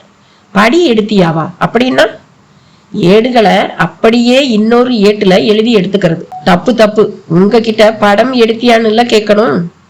அவர் கேட்டு முடிக்கும் முன்பே, ஆமா சாமி, அதோட போட்டோஸ் இப்போ எங்க கிட்ட இருக்கு, அதுக்கு என்ன இப்போ என்று பதில் சொல்லி முடித்தாள் பாரதி. உண்மைய பேசுறியே என் தங்கம் என்று கொஞ்சுவது போல சொல்லி பலமாக சிரித்தார் அந்த பண்டார சித்தர். சாமி, இருக்கிற பிரச்சனை போதும். நாங்க இப்ப ரொம்பவே குழப்பத்துல இருக்கோம். எங்களை சோதிக்காம கொஞ்சம் நேரா விஷயத்துக்கு வாங்க என்று இடையிட்டார் ஜெயராமன். குரலில் சற்று கட்டளையிடும் தொனி கலப்பு. அது பண்டார சித்தரை உசுப்பி விட்டது. டேய், நீ போகனை பார்க்க முடியாதுடா. ஒரு காலம் பார்க்க முடியாது. போகன் என்ன காட்சி பொருளா நீ எல்லாம் பாக்குறதுக்கு? உன் சந்தேகங்களை எல்லாம் உன்னோட வச்சுக்கோ. நீ பார்க்க முடியாதுன்னா பார்க்க முடியாது. அதான் போன மச்சான் திரும்பி வந்தான் பூமணத்தோடுன்னு போன வேகத்துல திரும்பி வந்துட்டீங்க. இனி நீ அந்த மண்ணுல சாகர வர கால வைக்க முடியாது, தெரிஞ்சுக்க. அவரிடம் பதில் கோபத்தில் அனலடித்தது. அதிலும் அந்த டேய் என்கிற தொடக்கத்தில் மிக மிக அழுத்தம். ஜெயராமனுக்கு ஒரு யானை தன்னை தும்பிக்கையால் வளைத்து பிடித்து தூர வீசி எறிந்தது போல இருந்தது. அரவிந்தனும் அந்த பேச்சால் ஆடி போனான். பாரதிக்கும் அது அதிர்ச்சியாகவே இருந்தது. அதே சமயம் அவளுக்கு அது பிடிக்கவும் செய்தது. ஐயா, எனக்கு அப்படி எந்த ஆசையும் இல்லை. இந்த போகர் பத்தி எல்லாம் எனக்கு எதுவும் தெரியாது, தெரிஞ்சுக்கவும் நான் விரும்பல. நாங்க என்ன செய்யணும்னு மட்டும் சொல்லுங்க. அந்த பொட்டியும் ஏடுகளும் ரொம்ப தற்செயலா தான் எங்களுக்கு கிடைச்சது. நாங்க ஒன்னும் திட்டம் போட்டு திருடல. ஒரு கலை பொருள்னு நான் காசு கொடுத்து வாங்கினது. அது போகட்டும்னு அதை நான் திருப்பியும் கொடுத்துட்டேன். இடையில அதை அரவிந்தன் படம் எடுத்தது. அதை பாதுகாப்பா வச்சுக்கத்தான். அது எங்க பொருள், அதனால எடுத்து வச்சுக்கிட்டோம். வேணும்னா அதை திருப்பி தந்துடுறோம், இல்ல அழிச்சிடுறோம். பாரதி தெளிவாகவும் திடமாகவும் அவரிடம் பேசினார். அவரோ சிரித்தபடியே, எங்க சொன்னபடி செய் பார்ப்போம் என்றார். பாரதி அடுத்த நொடி அரவிந்தனை தான் பார்த்தான். அவன் முகத்தில் எப்போதும் இல்லாத சலனம். அரவிந்தன், எங்க உங்க லேப்டாப், அதை எடுங்க என்றாள் படபடப்பாக. கொஞ்சம் பொறுமையாயிரு பாரதி, லேப்டாப் இப்போ கையில இல்ல, உன் வீட்டுல தான் இருக்கு. நோ ப்ராப்ளம், இப்பவே நேரா வீட்டுக்கு போறோம், அதை எரேஸ் பண்றோம் என்றவள் பண்டார சித்தர் பக்கம் திரும்பி, ஐயா, நான் சொன்னபடி நடக்கிறவ, வீட்டுக்கு போன நிமிஷம் அதை எரேஸ், அதாவது எல்லாத்தையும் அழிச்சிடுறேன், சரிங்களா என்று கேட்டாள். அவரோ திரும்ப ஒரு மாதிரி சிரித்தார். அரவிந்தனையும் ஜெயராமனையும் ஒரு மாதிரி பார்த்தார். அவங்கள என்ன பாத்துக்கிட்டு, நான் தான் சொல்லிட்டேன்ல, எனக்கும் இப்படி சுத்தி சுத்தி வர்றது சுத்தமா பிடிக்கல. பெட்டி, போகர், பொதிகை மலைன்னு ரொம்பவே அலைஞ்சிட்டோம். எல்லாமே மாய்மாலம். இப்போ இங்க உங்களை பார்த்து பேசிட்டு இருக்கிறது வரை எல்லாமே இல்லாஜிக். இது எதுவும் எனக்கு சுத்தமா பிடிக்கல. இனியாவது வீட்டுக்கு போய் என் பாட்டி கையால சாப்பிட்டு ஆபீஸுக்கு போய் என் சீட்ல உட்கார்ந்து எனக்கான வேலையை பார்க்கணும். போதுண்டா சாமி என்று அவர் எதிரில் பெரிதாக அழுத்து கொண்டார். இடையில் உள்ளே சென்றிருந்த நீலகண்ட தீட்சிதர் திரும்பி வந்தவராய், சாமி, உள்ள வந்து ஒரு வாய் சாப்பிட்டுட்டு தான் போகணும். சாதம் வடிச்சு மிளகு ரசம் செஞ்சு அப்பளம் பொரிச்சிருக்கேன். 2-3 நாளா ஊர்ல இல்லாததால பால் தயிர் வாங்கல, தப்பா எடுத்துக்கப்படாது என்றார். அப்பளம் பொரிச்சிட்டல்ல, அது போதும் எனக்கு. எனக்கு உயிர் பிச்சை போட்டவர் நீங்க, உங்களுக்கு நான் நிக்க வச்சு அபிஷேகமே பண்ணணும். ஏதோ என்னால ஆனது என்று உருக்கமாய் பேசினார் தீட்சிதர். எப்படியோ நீ அந்த பாசான லிங்கத்தை பார்த்து அதுக்கு பூஜையும் செஞ்சுட்ட, அதுதான் நீ இப்ப நின்னு பேசவே காரணம். இனி இந்த தொழிலே உனக்கு வேண்டாம். காசி ராமேஸ்வரம்னு ஒரு சுத்திட்டு வா, என்ன? உத்தரவு சாமி. என் மனசிலேயும் இப்ப அந்த எண்ணம் தான் இருக்கு. அவரின் ஆமோதிப்புக்கு நடுவில், எக்ஸ்கியூஸ் மீ, நாங்க கிளம்புறோம் என்றாள் பாரதி. மீண்டும் அவள் பக்கம் திரும்பியவர், சொன்னபடி செய்திடுவதானே என்று சற்று சந்தேகம் இளைய கேட்டார். நிச்சயமா சாமி, செய்யாம போனா நான் விடமாட்டேன் என்றார். அதுக்கு அவசியமே இல்லை, நான் சொன்னதுதான். இப்படியெல்லாம் பேசாத, பணிவா பேசு. அவர் பாரதியை கீறி விடுவது போல பதிலுக்கு பேசிய பேச்சு அவள் முதுகு தண்டை முள்ளால் நிரடியது போல் இருந்தது. என்ன நீ ரொம்ப பேசுற? உன் கூட நான் இவ்வளவு நேரம் பேசியதே பெருசு. இதுக்கு மேல உனக்கு பதில் சொல்ல எனக்கு பொறுமையும் இல்லை, தேவையும் இல்லை. அரவிந்தன், புறப்படுங்க, நேரமாச்சு என்று அவர்கள் பக்கம் திரும்பினாள் பாரதி. ஏனோ அந்த பேச்சு பண்டாரசாமியை எதுவும் செய்யவில்லை. கிளம்பு கிளம்பு, சொன்னபடி நீ நடக்கிறியான்னு நானும் பாக்குறேன், இவங்க என்ன செய்ய போறாங்கன்னு பாக்குறேன் என்று அவர்கள் இருவரையும் திரும்பவும் ஒரு மாதிரி பார்த்தார். அரவிந்தனுக்கு அந்த பார்வை ஒரு எச்சரிக்கை போல தோன்றியது. பாரதி விறுவிறுவென்று காரை நெருங்கி அதில் ஏறிக்கொண்டார். அவர்கள் இருவரும் மெல்ல காரை நோக்கி நடந்தனர். திரும்பி திரும்பி பார்த்தனர். அப்போது பண்டார சித்தர் உதட்டில் அவ்வை பாடிய ஒரு பாட்டு கேலியாக வெளிப்பட்டது. அதுவும் ராகமாய். மதியாதார் தலைவாசல் மிதியாமை கோடி பெறும், கோடி கொடுப்பினும் உன்னீர் உன்னீர் என்று சொல்லாத பெண்டீர் கை உண்ணாமை கோடி பெறும், கோடாமை கோடி பெறும். பாப்பா, இது உனக்கு சொன்னபடி நடக்கணும்.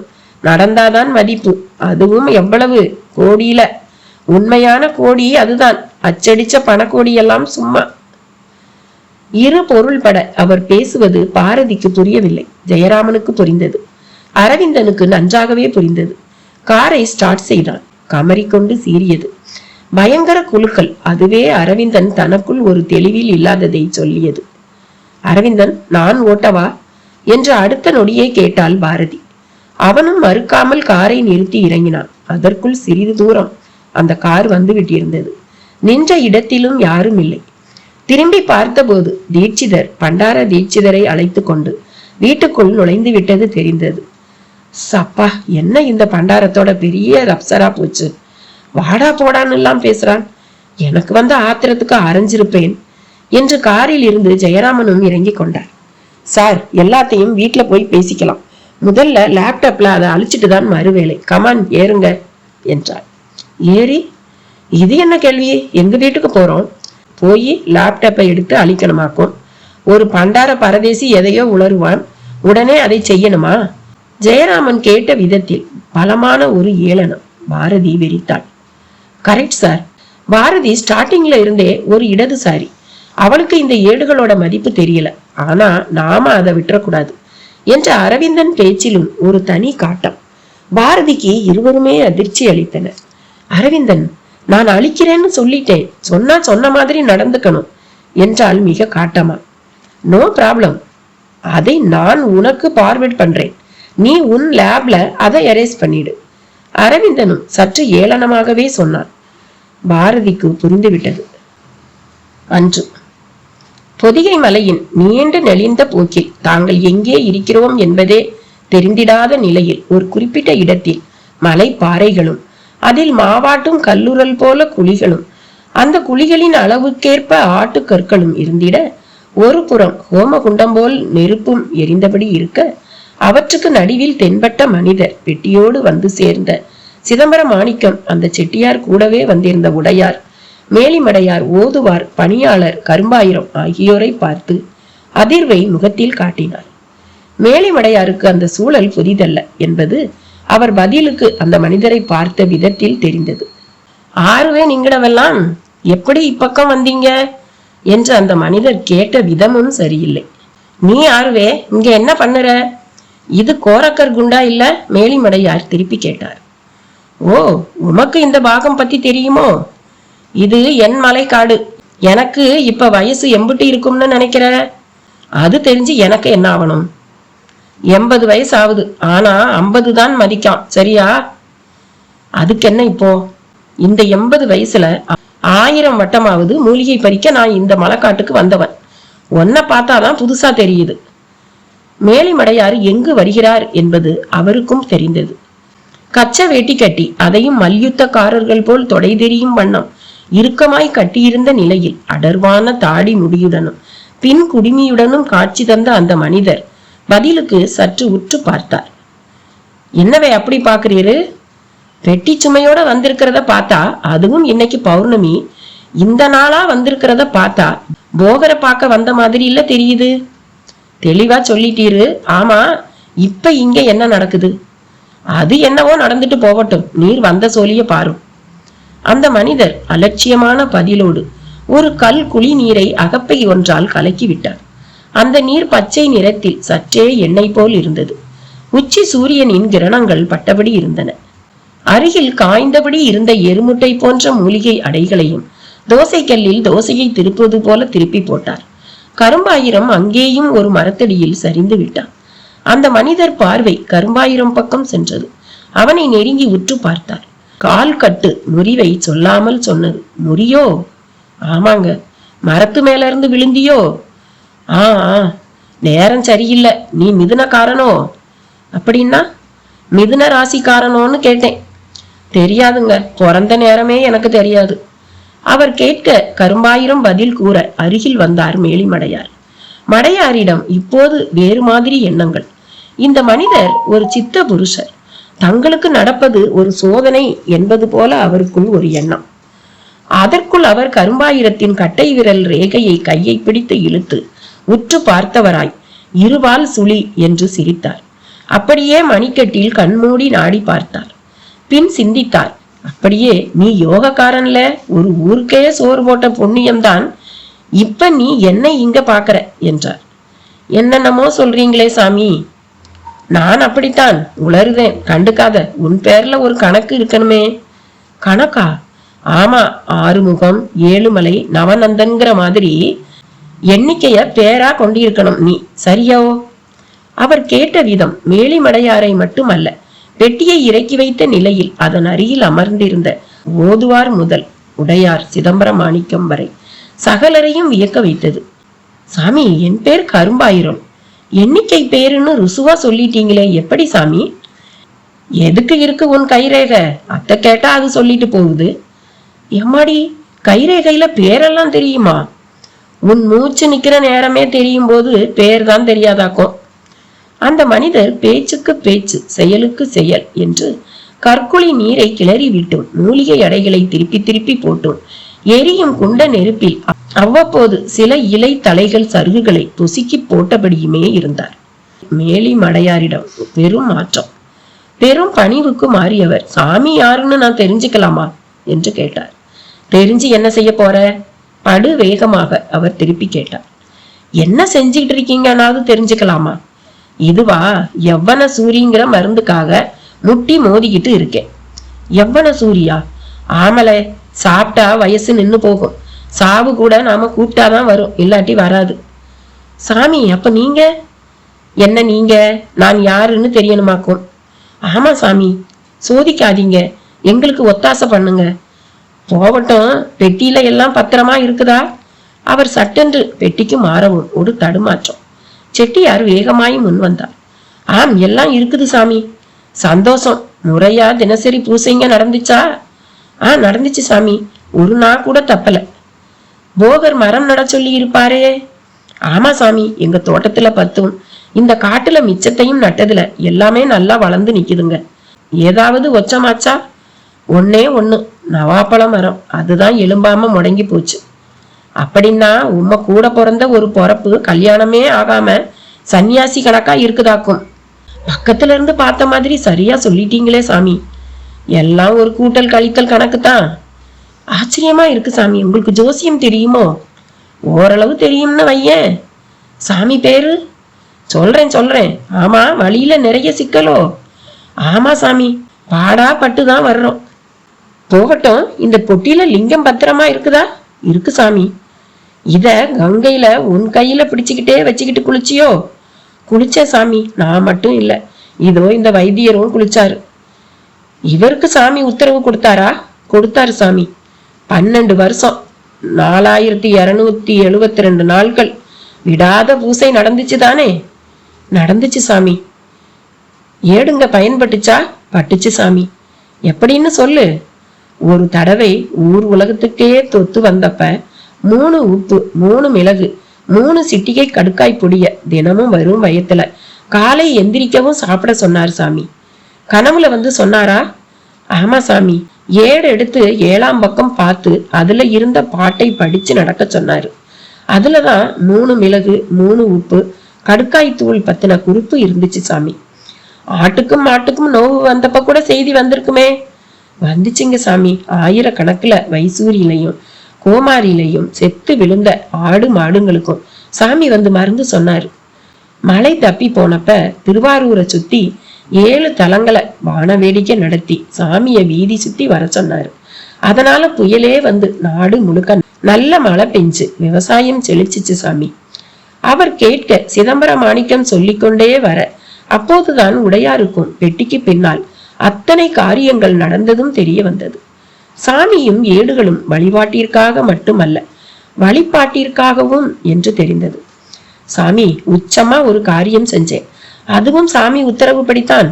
இமயமலைக்கு மேற்க புத்தர் சாமி வழியில நடக்கிற ஒரு சன்னியாசிய சந்திச்சு அவர் கையில ஒரு விதைப்பையே கொடுக்க சொன்னாரு. அவ்வளவும் அபூர்வ மூலிகை பயிர்கள். காக்கட்டான், காட்டு துளசி, கொப்பிரண்டை, சதுரக்கள்ளி, சிலந்தி நாயகம், தழுதாளை, துட்டி, தும்பை, நரி மிரட்டி, நாயுருவி, பாதாள மூலி, பிரம்மத்தண்டு, பேய் மிரட்டி, மஞ்சாடி, மயில் கொன்றை, விஷ்ணு கிரந்தி, வெற்றிலை, மிளகரணைன்னு 18 பயிர்களோட விதைகள் தான் அதெல்லாம். அதை சாமி ஏன் கொடுக்க சொன்னார், எதுக்கு கொடுக்க சொன்னார்னு தெரியாது. கொடுக்க சொன்னார், நானும் போய் கொடுத்துட்டு வந்தேன் என்று தொடர்ந்து சிதம்பர மாணிக்கம் சொல்லவும் உடையாரின் ராஜ புத்திக்குள் பல சங்கதிகள் யாரும் சொல்லாமலே புரிய தொடங்கிவிட்டது. சித்த புருஷர்கள் இருந்த இடத்தில் இருந்து கொண்டே தன் சீடர்கள் மூலம் இந்த உலகில் தாங்கள் நினைப்பதை செய்து முடிப்பவர்களாய் இருப்பது என்பதே அதில் பிரதானம். அந்த செயல்களும் எவரும் செய்ய முடியாத, எவரும் அறிந்திராத அதிசய செயல்களை இவ்வாறு செய்வதன் மூலம் இயற்கையை சமன் செய்து பஞ்சபூதங்களை சாந்தப்படுத்துவது, இறை சக்தியை எங்கும் நிலவச் செய்வது, அதர்மங்களால் நேரிடும் எதிர்மறையை திசை மாற்றம் செய்து கடல் புயலாய் ஊழிக்காற்றாய் மாற்றி விடுவது என்பதெல்லாமும் அதனுள் அடக்கம் என்பது உடையாருக்கு புரிய வரவும் அந்த மனிதர் உடையாரை நெருங்கி, என்ன வாரிசு தரிசா போச்சா என்று சுருக்கமாய் கேட்டார். உடையாருக்கு நெஞ்சு குழிக்குள் கத்தி இறங்கினது போல் இருந்தது. எதுவும் பேச முடியவில்லை. விழிகளில் மழுக்கென்று நீர் தேங்கிவிட்டது. நல்லா கேட்டுக்கோ, அரவாணம் ஒரு அருள்நிலை. இச்சைகளோட போராட்டத்துக்கு இடமில்லாத உடம்புங்கிறது ஒரு வரம். ஆனாவும் பொண்ணாவும் ஒரே காலகட்டத்துல வாழ்ந்தாக வேண்டிய விதிப்பாடுதான் கருவுக்குள்ள தெரிஞ்சு போய் இப்படி ஆகும். திருமூலன் பாட்டாலேயே பிறப்ப பத்தி நிறைய சொல்லி இருக்கான். அதை படி, புத்தி தெளியும். உன்னை ஒரு பெரும் பாவியா நினைக்காத. ஒரு பாவியால இந்த மலை பக்கமெல்லாம் வர முடியாது என்று விளக்கமாக கூறவும் சற்று இதமாய் இருந்தது. சாமி, நான் இமயமலை பக்கமா போகத்தான் ஆசைப்பட்டேன். ஆனா இந்த பக்கம் எனக்கே தெரியாமத்தான் வந்தேன். எப்படி வந்தேன்னே தெரியல. இதோ உங்க முன்னால இந்த மலை மேல நின்றுட்டு இருக்கேன். கோடி கோடியா சொத்து இருந்து என்ன பிரயோஜனம்? எதுவும் என் கையில இல்லைங்கிற உண்மைய என்னால ஜீரணிக்க முடியல சாமி என்று வெடித்து அழத் தொடங்கி விட்டார் உடையார். நல்ல ஆளு, தண்ணீர்ல கண்ணீர் தான் மகா மருந்து. மருந்துன்னா உட்கொண்டாதான் குணப்பாடு. ஆனா இந்த கண்ணீர் மருந்து வெளியேறினாதான் குணப்பாடு. இது உனக்கு மட்டும் இல்ல, உலக உயிர்கள் அவ்வளவு பேருக்கும் சொல்றேன். அழுகிறது நல்லது, ஞாபகம் வச்சுக்கங்க என்று எல்லோரையும் சுற்றி ஒரு பார்வை பார்த்தார். மேலை மடையாருக்குள் அவர் யார் என்பதை தெரிந்து கொள்ள வேண்டிய அரிப்பு கூடிக்கொண்டே போயிற்று. அவர் என்ன நினைத்தாரோ குனிந்து பாறை மேல் தட்டி போட்டிருந்த மூலிகை அடைகளை கையில் எடுத்தார். அப்படியே தூக்கி எரியும் குண்ட நெருப்பில் போட்டார். என்ன சாமி பண்றீங்க?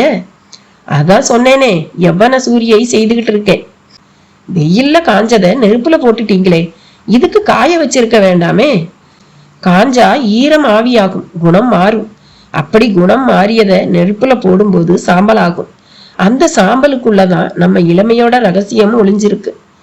அப்படின்னா இந்த நெருப்பு அவிஞ்சி அடங்கும் நிலையில சாம்பலை எடுத்து அதோ அந்த கற்குழி திரவத்துல கலந்து உருண்டையாக்கி 48 உருண்டைகளை 48 நாட்கள் வெறும் வயிற்றுல பல்படாம விழுங்கி வந்தா 49வது நாள் உன் உடம்பு இப்ப எப்படி இருக்கோ அப்படியே எப்பவும் இருக்கும். ஒரு வியாதி வராது. வெட்டுக்காயம் கூட தைத்த மாத்திரத்துல திரும்ப சேர்ந்துடும். மரத்துல மேல இருந்து தரையில போற எறும்ப சாதாரணமா பார்க்க முடியும். உங்கள யாருக்காவது இது வேணுமா என்று இறுதியாக அவர் கேட்கவும் எல்லோருக்குமே இன்ப அதிர்வு. எல்லோர் முகமுமே வேண்டும் என்கிற உணர்வையே காட்ட, அப்படின்னா ஒரு காரியம் பண்ணணும். பெட்டியை என்கிட்ட ஒப்படைச்சிட்டு நீங்க எவ்வன சூரியோட வந்த வழியே திரும்பி போயிடணும். பெட்டியை என்கிட்ட கொடுத்தா போதும், நான் போகர் கிட்ட சேர்த்துடுவேன்.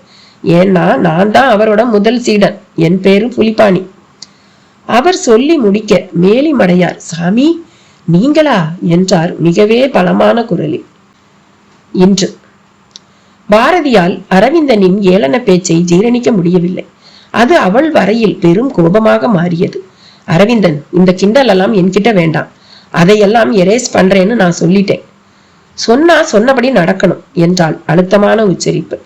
பாரதி, டென்ஷன் ஆகாத. நாம இப்ப ரொம்பவே முக்கியமான ஒரு தருணத்துல இருக்கோம். இந்த பண்டார சித்தர் பேச்சையெல்லாம் எடுத்துக்காத. எத்தனை நாள் உழைப்பு, எவ்வளவு தேடல், யோசிச்சு பாரு. ஆசிரியர் ஜெயராமன் தன் பங்குக்கு வளாவ ஆரம்பித்தார். சாரி சார், ஒரு ஜர்னலிஸ்டா உங்க பேச்ச கேட்டு நடக்கிற கடமை எனக்கு இருந்தாலும் இந்த புதிரான விஷயத்துல எனக்கு தொடக்கத்துல இருந்தே இன்ட்ரெஸ்ட் இல்லைங்கிறது உங்களுக்கு நல்லாவே தெரியும். இப்ப கூட இங்க நாம பார்த்தது கேட்டது எல்லாமே நம்ப முடியாத ஒண்ணுதான். இந்த விஷயத்துல மிஸ்டர் அண்ட் மிஸ்ஸஸ் சாந்த பிரகாஷுக்கு தான் கமிட்மெண்ட்ஸ் இருக்கு. எனக்கு இல்ல, உங்களுக்கு இல்ல, நம்ம யாருக்குமே இல்ல. அதை நீங்க உணரணும். முதல்ல நேரடி கமிட்மெண்ட் இல்லாம இருக்கலாம் பாரதி, ஆனா ஒரு ஜர்னலிஸ்டா இதெல்லாம் எவ்வளவு தூரம் உண்மை பொய்ன்னு பாக்குற கடமை நமக்கு இருக்கு பாரதி. சரி, என்ன பண்ணணும்ங்கிறீங்க? நாம இப்ப சாந்த பிரகாஷோட அந்த பல்லாவரம் ஜமீன் அரண்மனைக்கு போறோம். பெட்டி அங்க இருக்கிறத கன்ஃபார்ம் பண்ணிக்கிறோம். அவங்க குற்றாலம் கிளம்பிட்டு இருப்பாங்க. பெட்டிய மலை மேல சித்தன் பொட்டல்ங்கிற இடத்துல போகர்கிட்ட ஒப்படைக்கவும் முயற்சி செய்வாங்க. அப்ப நாம கூட இருந்து எல்லாத்தையும் வாட்ச் பண்றோம். சாதுரியமா வீடியோவும் எடுக்கிறோம். சார், நான் இப்பவே இங்கேயே என் கருத்தை சொல்லிடுறேன். அங்க சித்தர்கள்னு நாம யாரையாவது பார்த்தாலும், குறிப்பா போகரையே பார்த்தாலும், அவர் நிச்சயமா 5000 6000 வருஷத்துக்கு முன்னால வாழ்ந்த போகரா இருக்க சான்ஸே இல்லை. அவர் ஒரு டூப்ளிகேட்டாவோ அல்லது சம காலத்தவராகவோ தான் இருக்கணும். அது உன் கருத்து. அதே கருத்து எனக்கும் இருக்கணும்னு இல்லையே. எப்படி சார், எப்படி சார் ஒரு மனுஷன் 5000 6000 வருஷம் எல்லாம் உயிரோட இருக்க முடியும்? அனாடமி சயின்ஸ் படிச்சிருந்தா இப்படி பேச மாட்டீங்க. இந்த உடம்பு நொடிக்கு நொடி அழியிற செல்களால ஆன ஒண்ணு. இதோட எல்லை அதிகபட்சம் 150 வருஷங்கள்னு சொல்லுங்க, கேட்டுக்கிறேன். பல 1000 வருஷமா ஒருவர் அப்படியே இருக்காருங்கிறத எப்படி ஏற்க முடியும்? அதை பார்க்காம முடிவு செய்யாத பாரதி. சாப்பிடாம பச்சை தண்ணிய கூட குடிக்காம உயிர் வாழ முடியுமா? நிச்சயமா முடியாது. ஆனா ஒரு யோகி 1 வருஷம் 2 வருஷம் இல்ல, 46 வருஷங்களா உயிரோட ஜீவ சமாதியில இருந்திருக்காரு. எலும்பு கூடான அவர் தோற்றத்தை பார்த்தப்போ நான் மிரண்டு போயிட்டேன். நான் சொல்ற இந்த விஷயம் யூடியூப்ல இருக்கு, பாக்குறியா? யூடியூப் இப்ப ஒரு பழைய மூர் மார்க்கெட் சார். அதுல வரதையெல்லாம் நம்பணுங்கிற அவசியம் எனக்கு இல்ல. நீங்க சொல்ற மனிதர் நிச்சயம் 46 வருஷம் எல்லாம் இருந்திருக்க வாய்ப்பில்லை. வேணும்னா 1 மாசம் இல்ல 2 மாசம் சாப்பிடாமலோ இல்ல சாப்பிட முடியாத வியாதியாலேயோ இருந்திருக்கலாம். அப்ப நீ எங்க கூட வர விரும்பல, அப்படித்தானே? ஆமா சார்.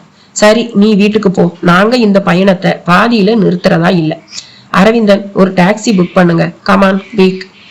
அது உங்க விருப்பம். என் வரையில இப்ப அந்த போட்டோ காப்பி எல்லாம் அழிக்கப்படணும். அரவிந்தன், அதுக்கான பாஸ்வேர்டு என்ன? பாரதி, அது ஒரு பொக்கிசம். அதை தூக்கி தர நினைக்கிறது கடைஞ்செடுத்த முட்டாள்தனம். அரவிந்தன், அதை நம்புறது, படிக்கிறது கடைஞ்செடுத்த துரோகம். அது நமக்கானது இல்ல. துரோகத்துக்கு முட்டாள்தனம் பரவாயில்ல அரவிந்தன். நீ ஆன்மீக நம்பிக்கை இல்லாததால இப்படி பேசுற. பல அமானுஷ்ய அனுபவங்களுக்கு ஆட்பட்டும் நீ மாறாம பிடிவாதம் பிடிக்கிற பாரதி. நேர்மையா நடக்கிறதுல காட்டுற உறுதி பிடிவாதமா உங்களுக்கு தோணினா நான் எதுவும் பண்றதுக்கு இல்ல அரவிந்தன். சரி, பாஸ்வேர்டை நான் வாட்ஸ்அப்ல அனுப்புறேன். உன் விருப்பம் போல செய். இதுக்கு மேல உன் கூட பேசி நேரத்தை கடத்த நாங்களும் தயாரா இல்ல. அரவிந்தன் கார் சாவியை அவள் கையில் தந்தவனாக ஒதுங்கினான். அவளும் என்ன சீட் பண்ணிடாதீங்க என்றபடி புறப்பட்டாள். அவள் விலகவுமே ஜெயராமன் அரவிந்தனை ஒழுக்க தொடங்கினான். அரவிந்தன், இது என்ன இப்படி சொல்லிட்டீங்க? அது நமக்கு கட்டாயம் வேணும். தெரியும் சார், 100 கோடியை நான் சுலபமா தூக்கி கொடுத்துடுவேனா? என்னது 100 கோடியா? ஆமா சார், இப்பதான் டீல் தொடங்கி இருக்கு. யார்கிட்ட? ஒரு நிமிஷம் இருங்க, டாக்ஸி புக் பண்ணிடுறேன். தன் கைபேசியில் சில நிமிடங்களை செலவழித்து முடித்தவன் இறுதியாக நிமிர்ந்தான். நிமிரும் போதே ஒரு மதர்ப்பு. இப்ப கேளுங்க சார். ஏதோ 100 கோடி நீங்களே அரவிந்தன்? ஆமா சார். மகளை அழிக்க நினைக்கிறா, ஆனா அப்பா ஆக்க நினைக்கிறாரே. ஓ, எம்பிஏ சொல்றீங்களோ? ஆமா, கொஞ்சம் மிந்தி போன் வந்ததே, அது அவர்கிட்ட இருந்துதான். மை குட்னஸ், 100 கோடி எல்லாம் அவருக்கு சாதாரணம். அது சரி, பாரதியை எப்படி சமாளிக்க போறோம்? சொல்றேன். நீங்க நம்ம ஆபீஸுக்கு போன் பண்ணி உங்க ஆபீஸ் லேப்டாப்போட யாரையாவது பல்லாவரம் ஜமீன் பங்களாவுக்கு எடுத்து வர சொல்லுங்க. அதுல நான் என் பாஸ்வேர்டை போட்டு ஓபன் பண்ணி அந்த ஃபைலை நம்ம லேப்டாப்புக்கு டிரான்ஸ்பர் பண்ணிட்டு பாரதிக்கும் பாஸ்வேர்டை கொடுத்துடுறேன். அவ அதை எரேஸ் பண்ணிட்டு திருப்தி அடைஞ்சுக்கட்டும். நம்ம பார்வேர்டு பண்ணுவோம்னு அவளுக்கு தெரியாதா? தெரிஞ்சா வந்து சண்டை போடட்டும். நமக்குத்தான் இப்ப எதுக்குமே நேரம் இல்லையே. அதுவும் சரிதான். நமக்கு மலையில நடக்க போற சம்பவங்கள் தான் முக்கியம். சரி, பாரதி அப்பாவுக்கு என்ன பதில் சொல்ல போறோம்? சொல்லுவோம் சார். அதே சமயம் நாம கொஞ்சம் ஜாக்கிரதையாவும் இருக்கணும். இப்ப அஜாக்கிரதையாவா இருக்கும்? அப்படி இல்ல சார்.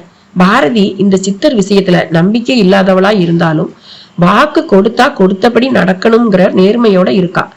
ஆனா நாம அமானுஷ்யங்களை நம்பிக்கிட்டே அதே சமயம் அதுக்கு எதிரா நடக்க நினைக்கிறோம். நீங்க இந்த பழனி பண்டார சித்தர் பேச்சுக்கு இவ்வளவு முக்கியத்துவமா தருவீங்க? என்ன அப்படி சொல்லிட்டீங்க?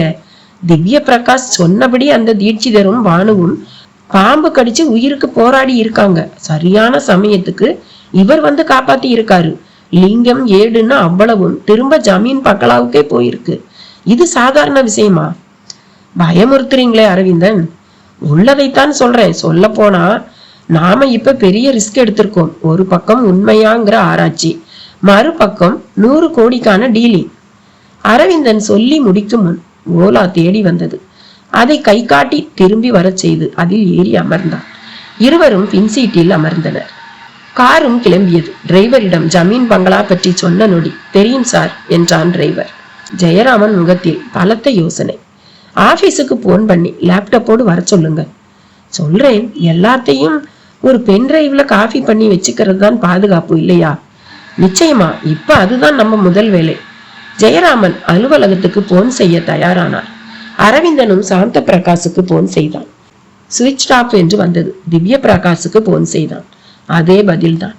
அதற்குள் ஜெயராமன் சொல்லி முடித்திருந்தார். அரவிந்தன் முகத்தில் சலனம். யாருக்கு போன் பண்ணினீங்க? சாந்த பிரகாஷ், திவ்ய பிரகாஷ் 2 பேருக்குமே பண்ணினேன். சுவிட்ச் ஆஃப். ஓ, நாங்களும் வரோம்னு சொல்றதுக்காகவா? ஆமா, அவங்க பாட்டுக்கும் கிளம்பிட்டாங்கன்னா. ஒருவேளை கிளம்பிட்டாலும் பாதகம் இல்லை, நாம ஃபாலோ பண்ணி போவோம். சார், கேக்குறேன்னு தப்பா எடுத்துக்காதீங்க. நாம அவசியம் போகத்தான் வேணுமா? ஏன் அரவிந்தன்?